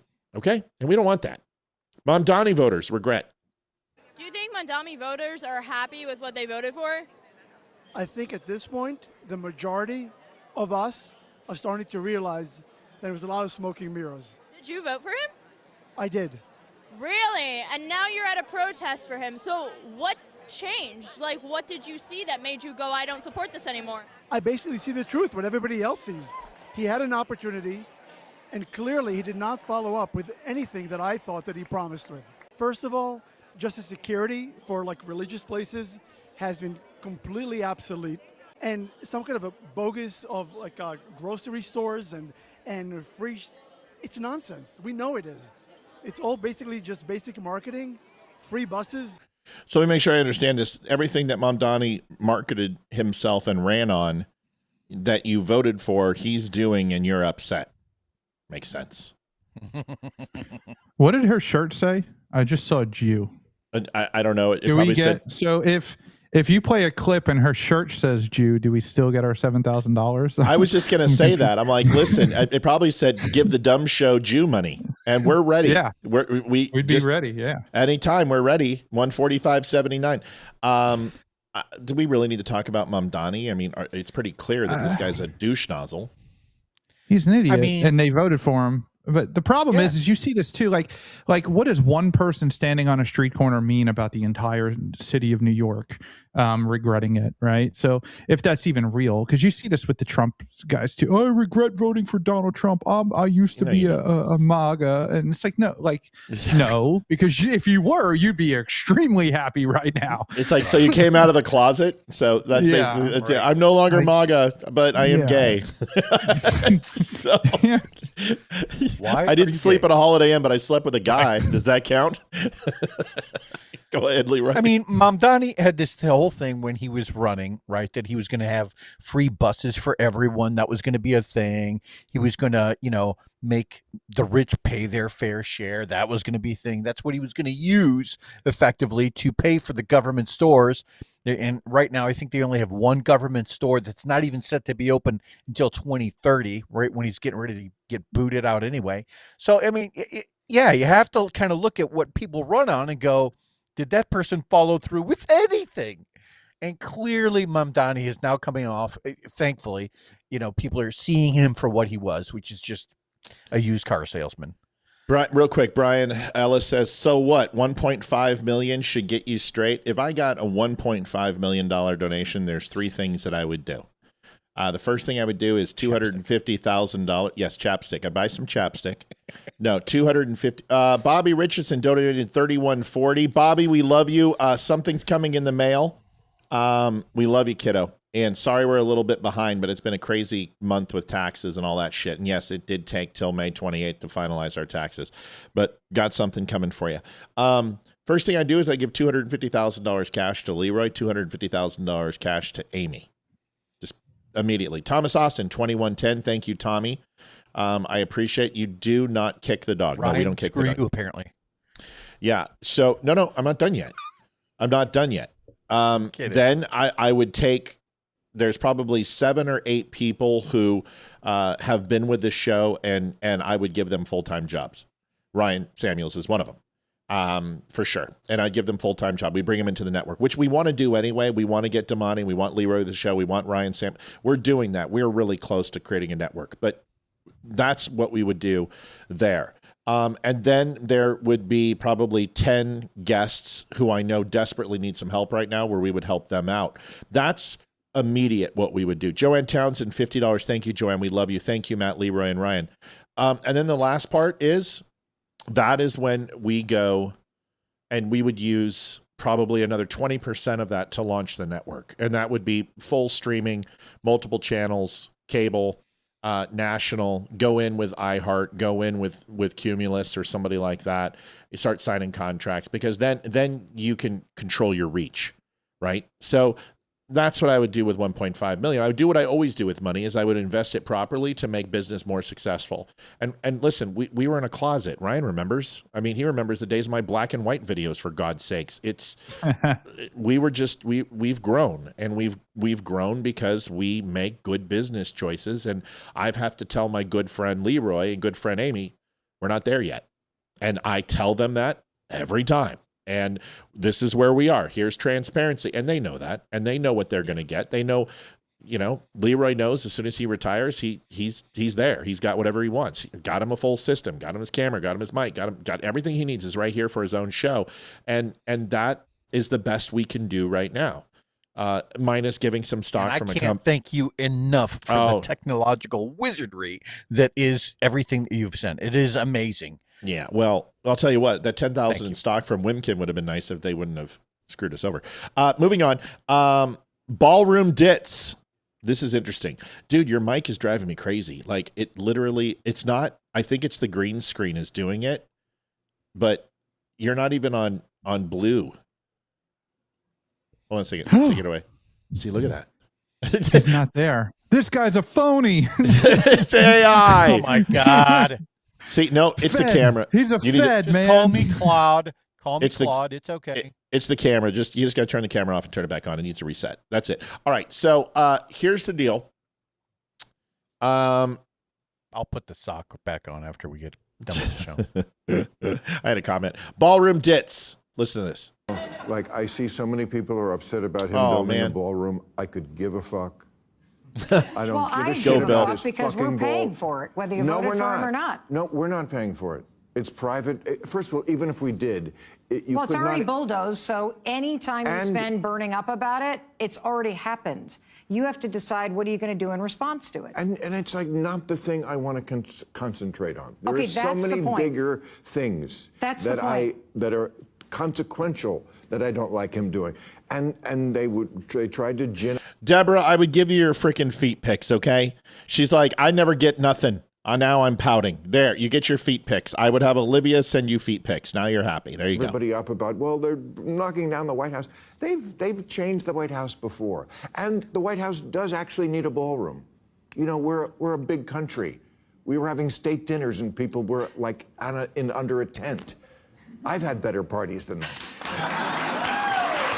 So I'm not, but I still do think you have to choose your battles. You have to pick what you I've been get. defending Bill Maher for 6 years, and he's never Trump supporter. And trust me, I don't agree with him on that. And I always said that Bill Maher and Donald Trump are closer aligned than they probably both think.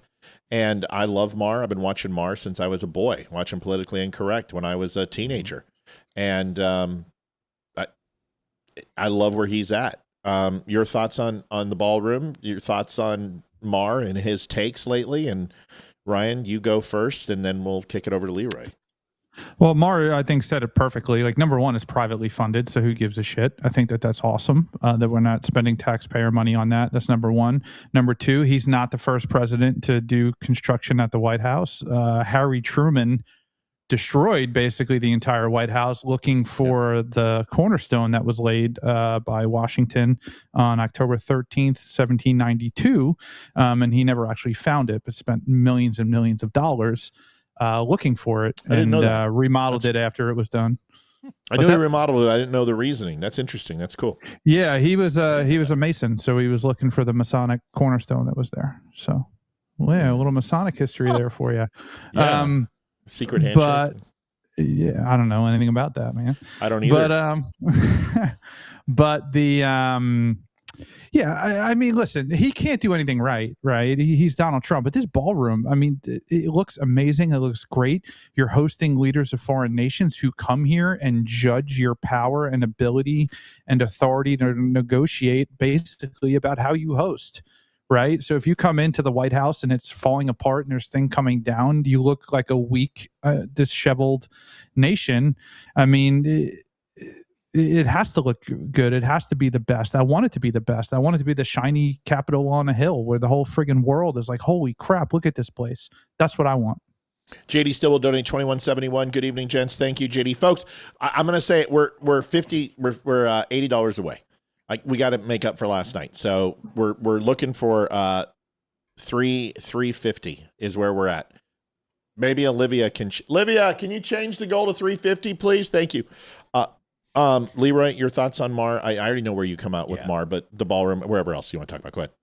Well, here's the thing. The ballroom aside, I really don't give a shit. I think that's a distraction. Anytime you ever see these policies where people are picking up on the ballroom or, should we have done this or that? I tend to say those are all, it's just background noise to the bigger issues, which should be on policy. And the fact of the matter is, Bill Maher, talking to the audience that he does, when we were talking about the moderates and the independents just earlier in the show, whether or not you want to realize it or not, he has done far more to bring people either center or maybe center right than I would give him credit for normally.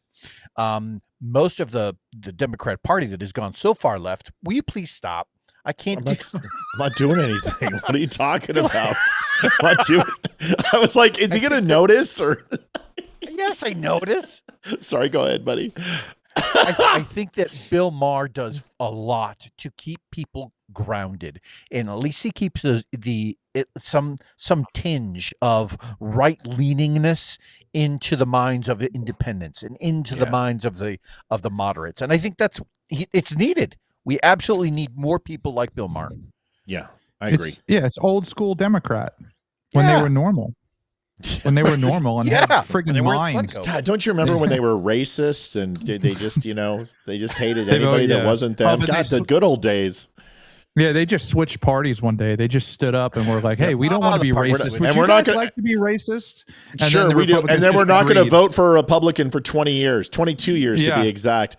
We're going to wait for Reagan. No, we're good. We're going to wait for Reagan. We're not going to vote for anybody. Right. But we are still going to idolize, let's see, Byrd, Thurman, and Wallace, and we're going to eulogize them when they die too, not because we like the Klan, but because they all of a sudden switch their mindsets and like black people after being Grand Wizards and Klan members. Right. It's just what happens. It's like there was a secret meeting somewhere where they said, you know what we need? We need a long-term strategy that's going to take literally 40 years to pull off. And I think if we do that, right, we should eventually we'll start getting everyone to all the southern states to start voting Republican. It'll take 40 years, but we'll get there. Yeah. And we're going to call it the Great Society, but it won't be great because we're going to get those voting for Democrats by giving them free shit, and those will vote for us for the rest of their life. It sounds good. Let's do it. Let's do it. Give me a break. I'm so sick of this shit. I really am. Like, I just don't understand. Listen, I understand pride, and I understand that nobody wants to feel stupid, right? But why can't Democrats just go, okay, you know what? We know that the party switch didn't happen. We know we were the party of the Klan. We've moved on. You need to, like we do with slavery. We're like, listen, we know our parents participated. We understand that. Our great-grandparents participated. We know, but we've moved on, and you need to move on too. But they'll never do that because it's their entire identity. If they don't have racism and where your PP is or isn't, then they got nothing. That is the God's honest truth. It's spot on. The View says that Joe Biden was perfect. Great economy. He was always there. He was aware. He was attentive. He was energetic. He was like juvenile Joe. He was just hopped up on Mountain Dew and Red Bull. Here and sniffing everyone. Yeah. Sniffing anything that moved, predominantly anything below 4'2". Here is the view of Joe Biden and their thoughts on this. Folks, $80 away from goal. We could use it. Need some help tonight. Let's make it happen. Thank you for everyone for pitching in. I'm putting up the clock. The clock is officially on. We're going to go into overtime, so we're going to keep it at 30 minutes because we were a little bit late because Ryan didn't show up and, wasn't here and wasn't ready and with bells on. It was his fault. It wasn't. He was actually here. It was Leeroy who was late. Here's the view. He couldn't stop the light on his mic. He's like, dude, this damn thing won't stop turning blue. I was trying to get it to jazz hands it, right? Yeah. More blue glitter. Yeah, it's the camera for sure. All right, here we go. The View, Blue Joe Oyster Biden. Club for sure. The Blue Oyster Club. Gosh, I love Police Academy. It's so funny. Here it is. I think these are legitimate questions to ask. And Dr. Reiner, who was raising these questions, also raised questions about Joe Biden's capacity when that was a debate. So this is someone who's been consistent to say. Wait a second. When Joe Biden didn't fall Jessica, what opinion really shakes you up? Let me know. asleep, did he? No, He he did. did. I mean, he did Trump in called him meetings. Sleepy Joe. But I'm making the point that he might have is been Blinky consistent Joe. as a medical professional. This isn't somebody with Trump derangement syndrome just coming after Donald Trump. This is someone who also wrote an op-ed saying there are legitimate questions about the health of Joe Biden. right. And I think we need to be able to have those discussions for the highest office in the land. And Look, I'm sorry. I just want to point out what Sleepy Joe got done while he was asleep. Oh, good. He oversaw a historic economy that produced over 16 million jobs. He passed bipartisan infrastructure bills, revitalized NATO, and rejoined the Paris. Lady, that is so Chat GPT. Are you fucking kidding me? I know. I love how she has it on a card ready to read and can't even spit it off of her mind because some producer said, go out here and say this. Like, Chat how GPT. staged is that, dude? How It's horrible. staged is that? It's Give horrible. me a Climate break. Codified federal protections for same-sex marriage, signed the most significant federal gun safety legislation in decades. That's what he did. Gun safety. Applause signs. It's like jazz hands. The Blue Oyster. People, I can't believe they didn't get that joke. We're not talking about the Blue Oyster cult, folks. It's from Police Academy, and it's the name of a gay bar. It's not the Blue Oyster cult. That's not what we're talking about. We're not talking about more cowbell. Right. Talking about the Blue Oyster Club. Here is the problem with that entire statement is while I'm not kidding you. While Whoopi was saying that, gentlemen, Jill Biden was saying this. Okay? At the same time. You can't get better than this. Listen to this. Revealing just how alarmed she was watching Joe Biden during his Sorry, Dr. Jill Biden. Sorry, I apologize. Show some respect, sir. I should. I'm so sorry. So sorry. How alarmed she was watching Joe Biden during his horrendous 2024 debate. The same time. Listen, the same fucking time. In a new CBS interview that will air Sunday morning, Jill Biden says at one point she thought the president was having a stroke. Were you horrified as you saw it unfold? I wasn't horrified. I was frightened because I had As a doctor, I've seen many people. ever seen Joe like that before Breakfast? since. Never. Or since. Yes.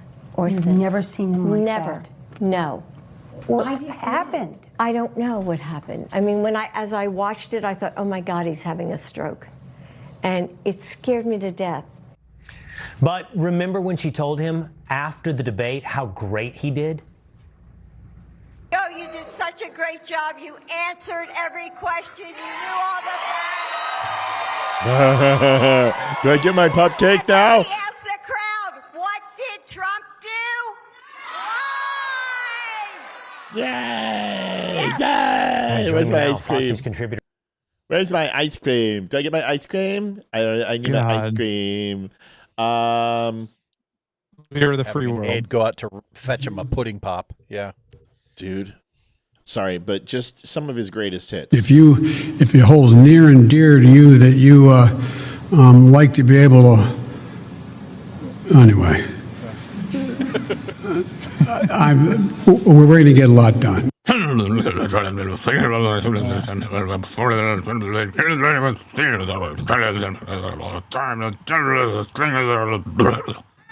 I'll lead an effective strategy to mobilize true international effort to pressure. Better than anybody else. And you don't know my state. My state was a slave state. My state is a border state. My state is the 8th largest black population in the country. My state is anything from a northeast liberal state. My father believed that if I wanted to be president of the United States, I could be vice president. My mother and father believed. Prescription drugs. Judge my physical and mental, my physical as well as my mental fitness.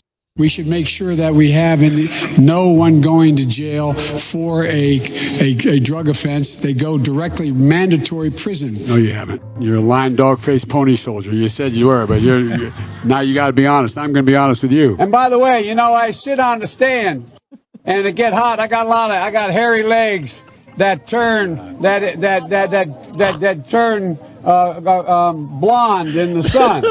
And the kids used to come up and reach in the pool and rub my leg down so it was straight, and then watch the hair come back up again. They'd look at it. So I learned about roaches. I learned about kids jumping on my lap.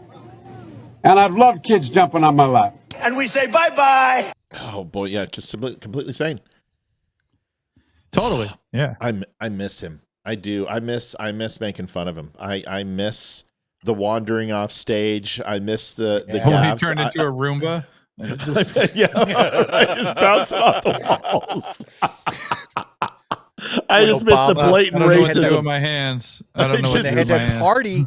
When they had that party at the White House, and literally everyone went to Obama, who wasn't even the president then. Yeah. And Joe was just like, Obama slaps his hand away.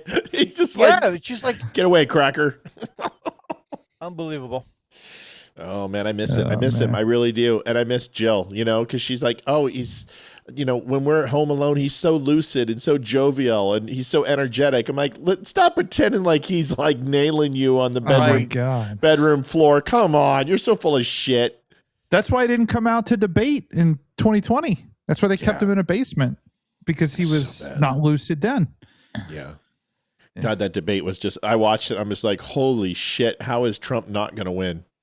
just like there's no way. And then he not only got the most votes of any Democrat, he got the most votes in history. And I'm like, give me a break.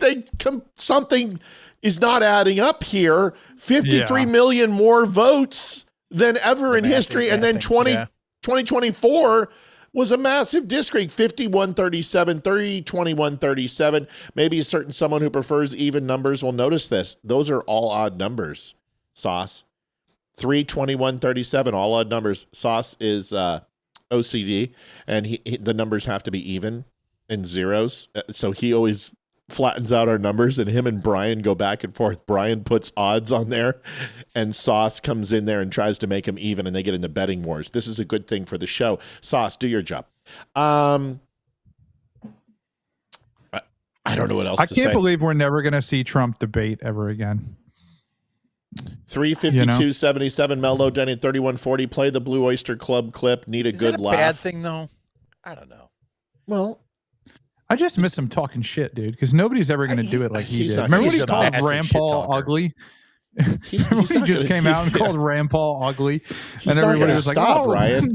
Dude, he's going to be involved in every single race, and then when he finally decides, he's going to hand it off to Junior and Ivanka. Ivanka's pissed. Iran tried to kill her. You really think Ivanka's not going to be like, you know what? Enough of this shit. Now, she is a smart woman. And yeah, she's got a little bit of, liberal tendencies at times. But I don't know, man. I think the next version of whatever we've got, I think it's an exciting time for our party. The Democrats have absolutely nobody. We've got Rubio. We have so many. We've got JD. People. You've got Rubio. You've got Byron Donalds. You've got You even could go down and look at DeSantis a little bit if you want to. Yeah. Yep. You've got JD Vance is available. He can be there. And then there's some up and comers that are moving through.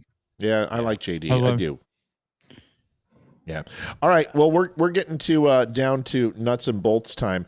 Scott Levato, who was on the show the other night, went to Macy Mansion for a protest, and I just want to keep up. And when he shows it, I'm gonna make sure he gets airtime. And not that we're anything super special, but he graced our show, so we're going to keep you updated on what he's doing. But this turnout was pretty strong against Mamdani in New York, and here's Scott leading it. Every single one of you, stop being afraid to be labeled when we have the biggest fight of our lives here.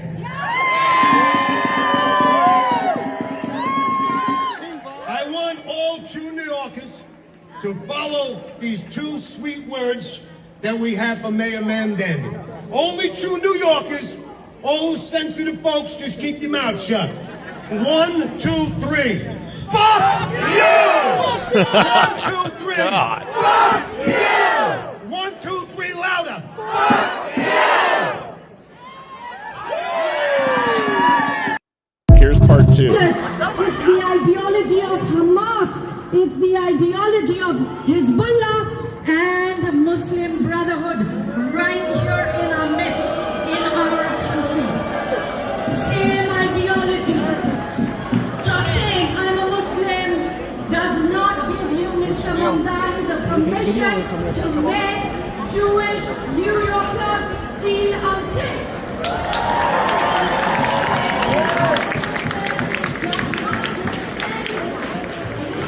You know what's great is every one of those people look employed, and they have more diversity than any Democrat rally I've ever seen in my life. They don't look paid either. No, they don't. Well, $7,000 a piece, right? $7,000 for every Jewish flag, I guess. That's right. That's a lot of money Netanyahu put into that. So it's, all those people work for AIPAC, by the way. Yeah. Listen, that is a rally. There's no fires. There's no bottles of urine or dog shit being thrown. There's no cops there because they know nobody's going to do anything. And it's nice to see Jewish Americans get out there and protest a little bit. And it's nice to see Republicans do it. We don't do it enough. We don't do it at all. And we're so bad at it. J6 happened. So we're really not good at it. Everybody was like, what are we supposed to do? Do what the Democrats do. Just destroy everything. Just destroy shit. I got an idea. Get some zip ties. We'll get Pelosi hostage. Whoa, slow down, bro. That is a coup. Yeah, whoa. Slow down. But seriously, do you guys, does this work? Is it replication or is it necessity? Should we protest? Should we get more unified? Should we get out there? Or do we just do what we always do and let them underestimate us and we just get out and vote? No, I think we should protest. I think this has been a profound point of weakness for the right. And I think primarily it's because we all have jobs, right? So we don't really have time to go out there and friggin' protest. But, I worked with a long time ago when I was in the sales business, I had my own shop. There's this kid that worked for me, and he literally showed me a Reddit post where he got paid $40 to go and riot at a protest in the city. Yeah. And he did it for $40, and he was like super communist kid, whatever. But I'm just saying the one thing that they do very well, the left side of the aisle, is their protests are very organized. It's strategic. It's intentional.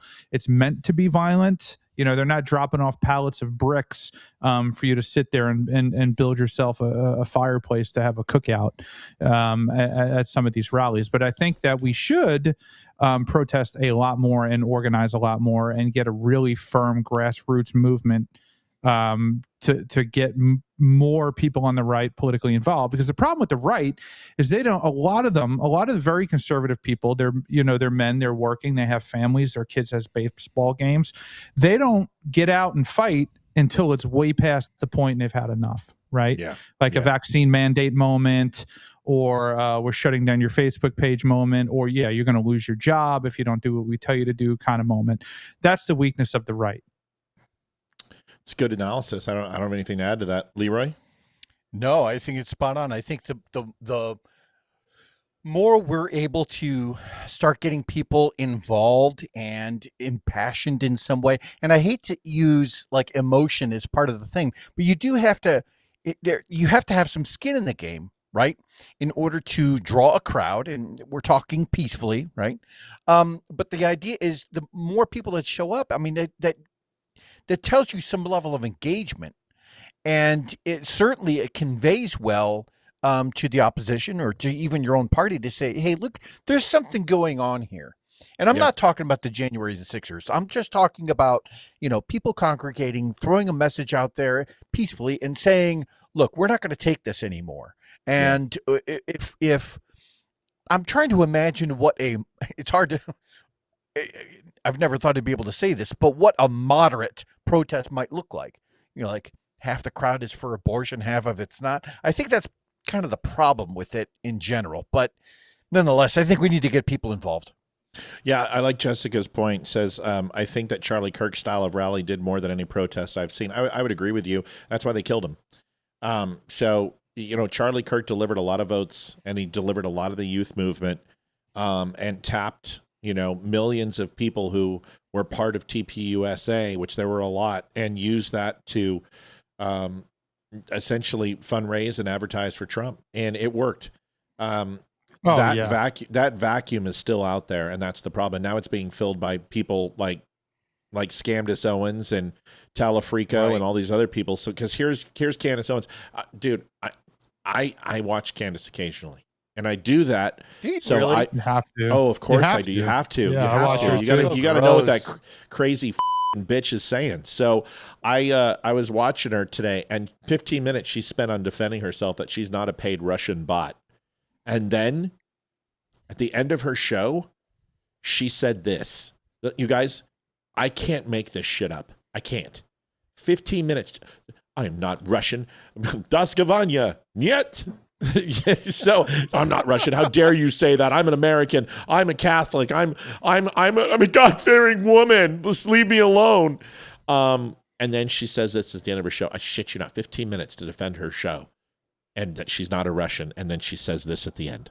I am going to be off air next week. Next week, I'm actually going to St. Petersburg.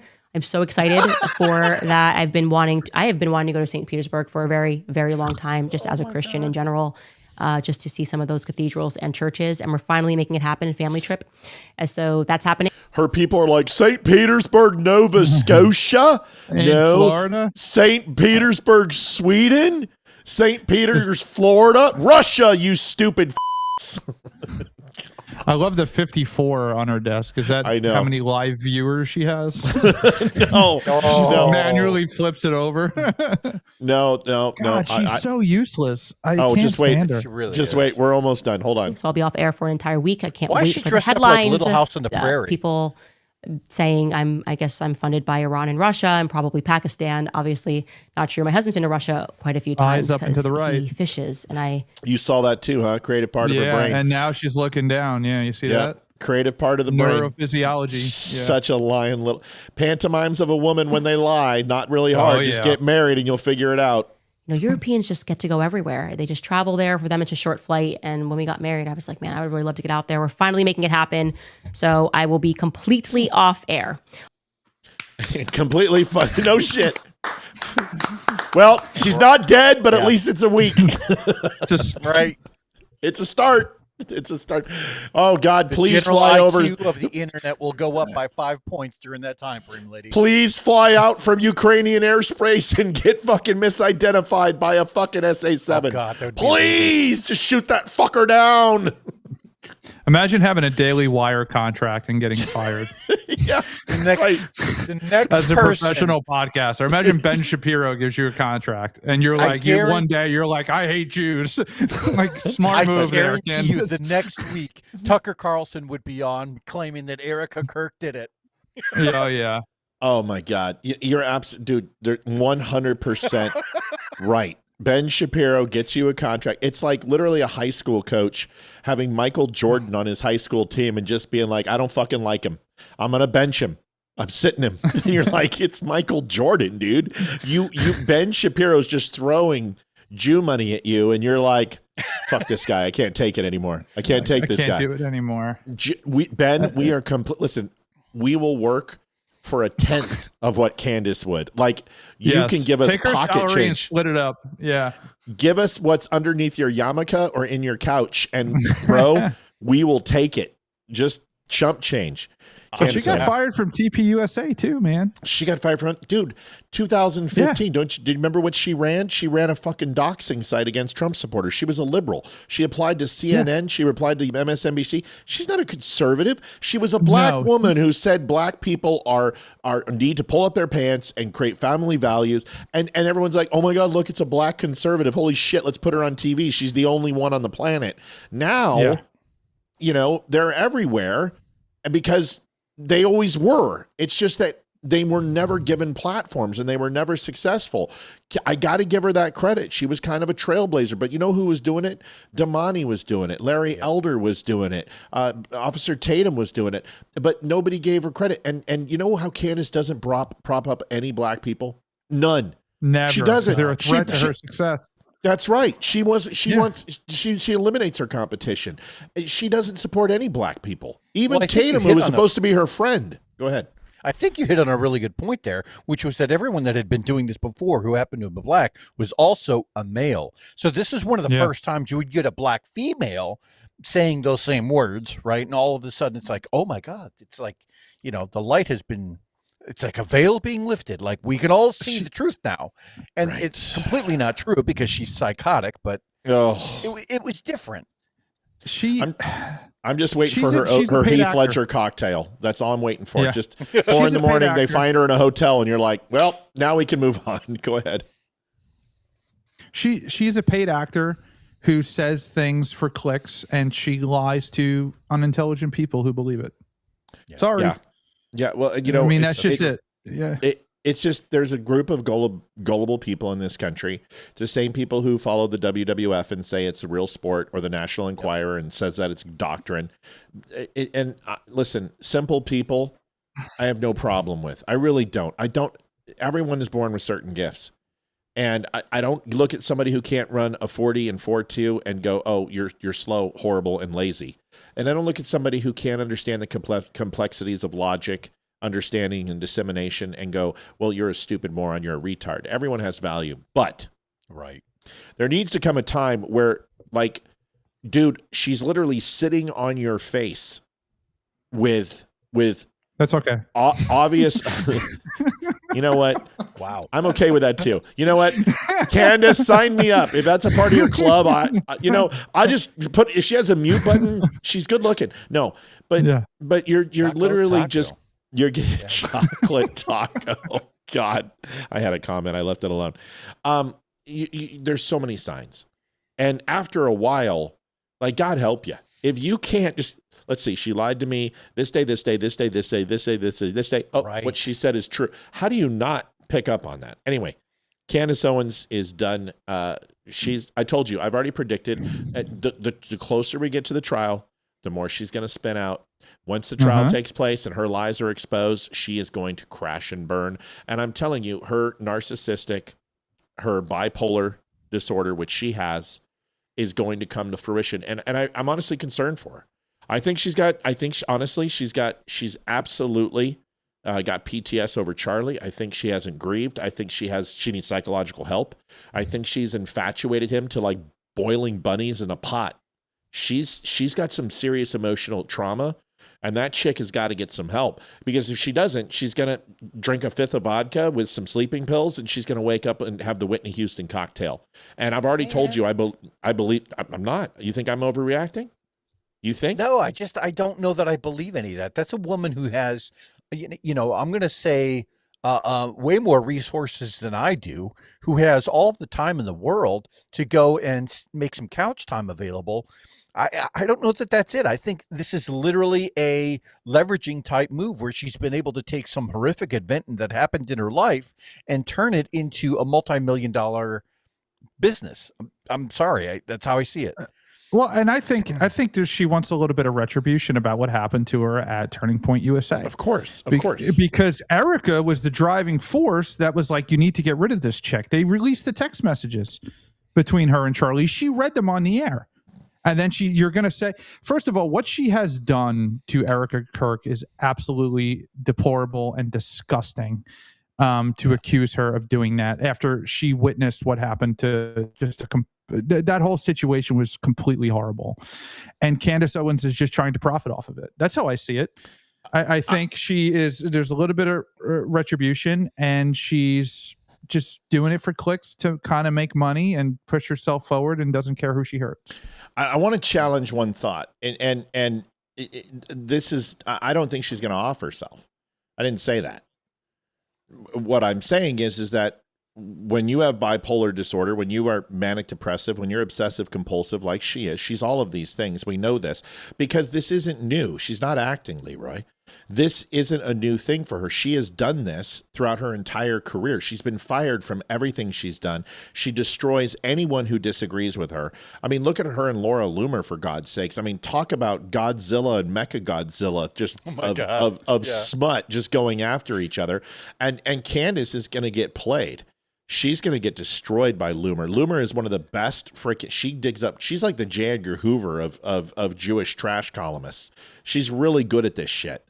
I don't think she's gonna. I don't think she's gonna commit suicide, and I don't think it's a game. I think honestly, she is going to seek, if not already, some form of chemical solution to her problem. This is what happens with people with bipolar disorder. They don't get proper treatment, and they start self-medicating. Listen. I've made a lot of predictions on this show. Most of them have been right. I stand by this one more than anything else I've ever said. I think Candace's fall is coming because even J.K. Rowling was one of the most loved people on the planet, and now look at her. They will give it to her, and then they're going to destroy her. They're going to destroy her when she's no longer useful. It's a matter of time, dude. Yeah. Okay, last thing. Massie will not run. Massie stood on the pulpit, said, I will not run. If I lose, it's by the grace of God and my constituents, and I will leave politics forever. Well, that only took him about 12 minutes after his loss to go ahead and start blaming Jews and say, well, I'm going to go ahead and file a Chapter 26 filing that allows me to go ahead and not declare what I'm going to run for, but that I am going to run so I can collect funds. So basically, it's like a giant... What's that fundraising thing that they have out there that you can donate money to people? SPLC? No. That's funny. No, but it's like you can donate money and you do a fundraiser. Come on. It's all over. There's multiple apps that you can do. Like GoFundMe. Yeah. It's basically a GoFundMe for politics. So here's Massie. I will not run. I have got to get past May 19th. If I lose on May 19th, I am not doing any more government ever.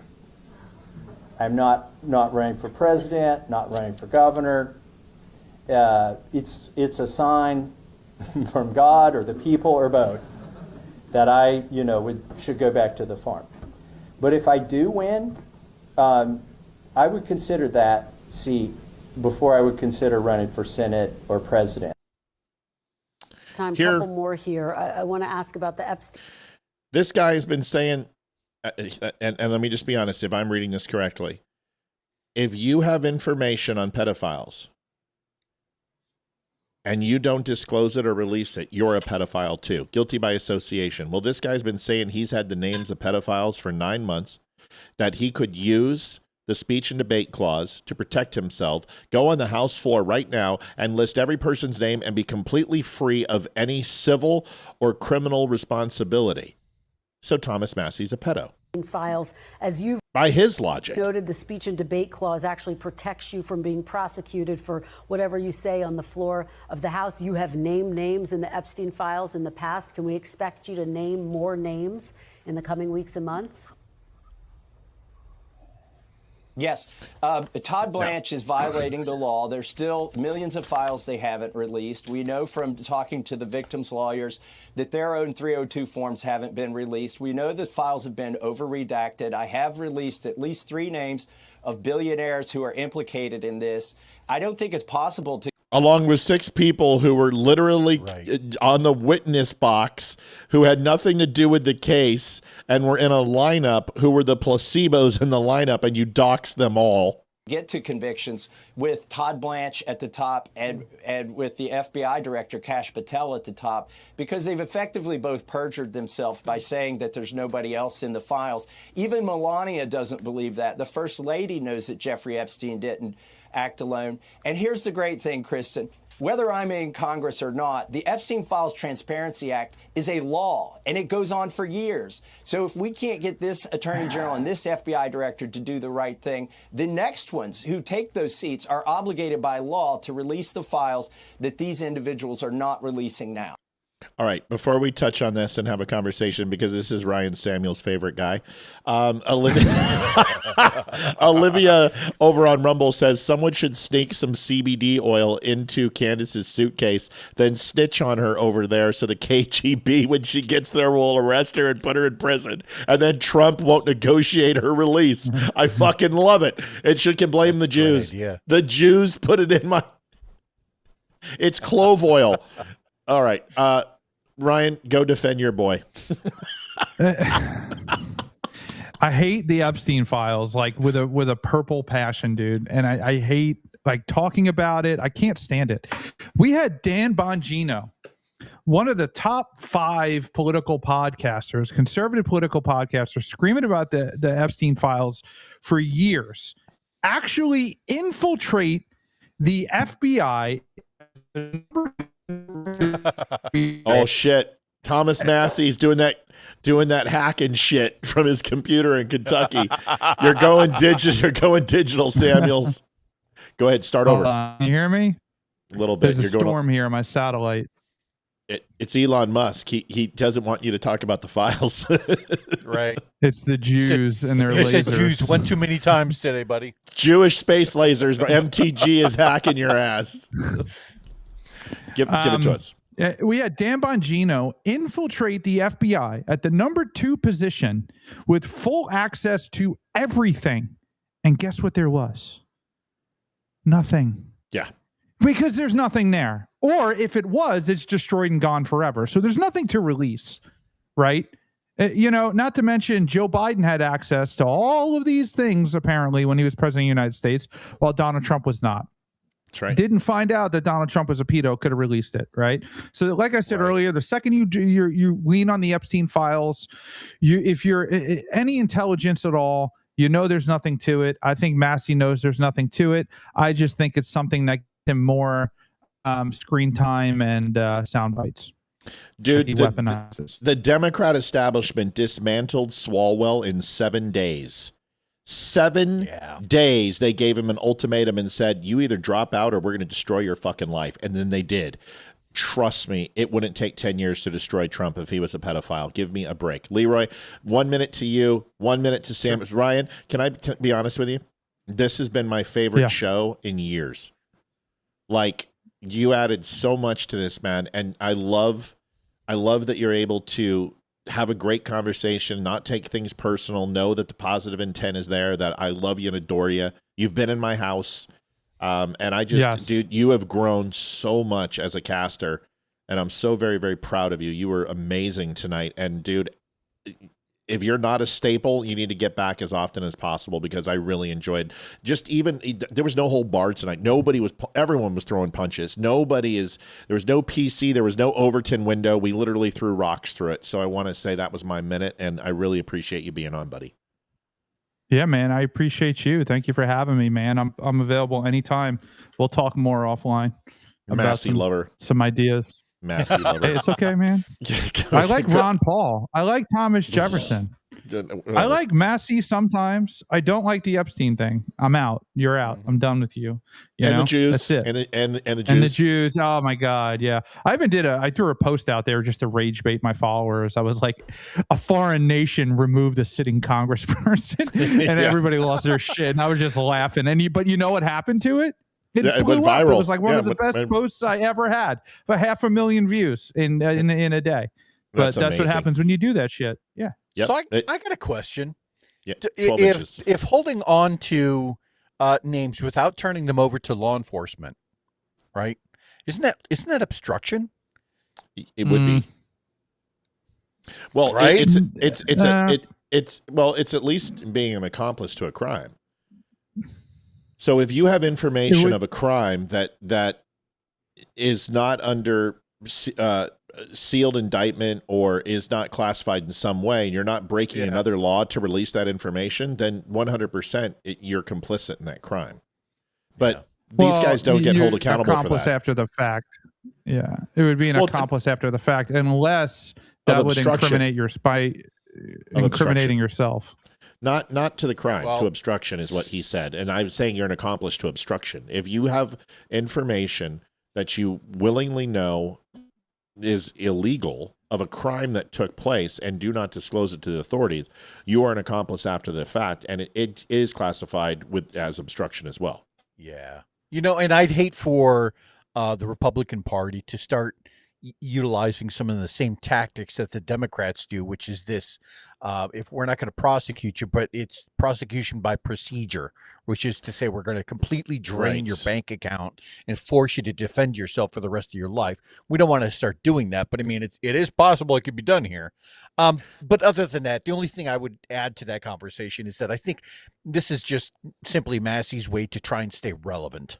Right. Hey, I've got these names. You're going to hear from me again. Get that man some water. Jeez, dude, I hate when I go down the wrong throat. I'm just sitting here. I wasn't doing anything. I'm just like, I swallowed. When you get old, shit like that happens. You're just like, obviously you start hacking. I'm like, why? I swallowed. I swallowed. I was at work. I almost coughed up a lung because I swallowed my spit wrong. And it went on for like 15 minutes. And I was like, what is wrong with you? Were you poisoned by the Russians or something? Dude, I went down under the sink to go find a drip. I was down there for 10 minutes. And then my back locked up. So Olivia comes home. She's like 20, 30 minutes later. What are you doing down there? And I said, well, I'm trying to find this drip. She's like, you were doing that like 30 minutes. What's wrong? And I said, well, there was to a point where it's like, I'm just going to wait here so you can help me up because I can't get up. I'm just like, holy shit. It's like, I'm at that point in life where something drops out of my pocket or my hand and I have to decide if I really need it or not. I'm like, the dog will get it. Do I really need that $20? No, fuck it. Just leave it down there. We've got Jew money. We're fine. Folks, thanks for watching the Don't Have Remy show. Ryan is out of here. We love him, man. Hasn't he grown up, dude? I mean, I love him. He really has grown up. So funny. Yeah, he is. He's a good dude. He's super smart too. He is very the energy educated. that he brings. And I'm not saying I want him on all the time because fuck that guy. But Right. no, I'm kidding. I'm totally kidding, Ryan. I love you. But the energy that was brought and the pace for which the show just kept going and going, and the hits just never stopped. I liked it. It was a fun show. Yeah. I'm just going to completely ignore I love Sean because everything you said is completely stupid. Like, completely stupid. You have 3 million files. You haven't read any of them. That's number one. So what do you want with more files? Which files do you specifically want? Trump fought tooth and nail. No, he didn't. No, he didn't. He fought against the Democrats using it because he knew it was in the files from 2016. One of Obama's last acts was open up a tip line. And this tip line literally had hundreds of thousands of calls from Democrats. We know this, who blatantly insinuated that Trump was attached to this stuff. All of it was unfounded because if you look at the final findings, all of them, all of the accusations, it says that they were unfounded and these claims were erroneous. So for you to say that is crazy. He turned on Massie. Massie voted against Trump since 2017. Boebert took money from Kevin McCarthy. So did Marjorie Taylor Greene, totaling $275,000, voted with McCarthy and went against Trump. They were never MAGA. So what you're saying is ridiculous. Nothing to hide. The Democrats would have released it 10 years ago. They would have, the moment he announced that he ran for office, they would have crucified him. And let's remember the last thing. 2004, Donald Trump kicked Epstein out. The Palm Beach Police Department said that President Trump was an integral part of the investigation against Epstein. Let's not forget that it was his Department of Justice that went ahead and arrested Epstein and Ghislaine Maxwell and went ahead and prosecuted both of them. So any of your claims are simply erroneous, just like everything else. And you're a Marjorie Taylor Greene, Massie, Boebert fan because they hate Jews. And that's really what you ultimately think, which is funny that you're in the corner of Epstein, who was Jewish. Isn't that funny? Ryan Samuels is back and then he's leaving. Ryan, get your last minute in and then we'll go from there. Can we hear you? All right, you got 1 minute, buddy. Close it out. All right, guys. Thank you so much for having me here. It was awesome. I really enjoyed the show. I definitely had a very good time. Everybody can follow me at the Ryan Samuels Show. Shit. RyanFSamuels.com. That's what it is. You can find him on Facebook. Ryan, I got your back, dude. And he does afternoon. I think he does afternoon podcasts, right? Yeah, he does. You can find him on. You're cutting out, man. It's bad. I'm putting it in the link. You guys go here on Facebook. Go to the Ryan Samuels Show. It's right there. Make sure you have it. You want the redacted files? So you want pornographic videos that were found? You want the terabytes of information that were seized from his New York office, his New Mexico office, and St. Croix Island? That's what you want? You want those? You want the redacted ones of witness statements? You want the people who testified against him who are under protection? You want those redacted? You don't get it. You don't get it because that's why it's called a redaction. What you want the sealed files from the indictment, which are federally protected, and Trump can't release those. And you guys can't mention which file you want. You can't give me the actual file. Which department, which agency, and specifically, what do you want? You want an affidavit? You want an overall report? You want a witness report? You want sworn testimony? Mr. Sauce donated $723. Enjoy this even number. Your whole number wankers, 360. You guys already have millions of files. You don't want files. No, you don't want anything. No, see, the problem is what you guys can't really understand is that Epstein had a bunch of porn and kiddie porn and had terabytes of it. And the man is dead. That's it. You can't stand the fact that Maxwell's in jail. You also said Trump was going to pardon her. He didn't do that either. Nah, you can't name a person you want to hold accountable. It's obvious. Anyway, Leeroy, last minute. You got anything for us, buddy? Yeah. I was just going to add something about Massie. And as much as we've been dogging on him for this entire show, I will say that when you have somebody who clearly does not support Trump the way he did, but still calls himself a Republican, obviously that person is working against you. Yeah. Now, we've said on this show before that, we don't agree with everything Trump has done. So there has to be you have to find that line for yourself within the Republican Party to say, look, if this was my vote, if I were going up in front of Congress and Senate to cast a vote, would I agree with this policy or not? Thomas Massie disagreed with nearly everything Donald Trump was trying to get pushed through. Right?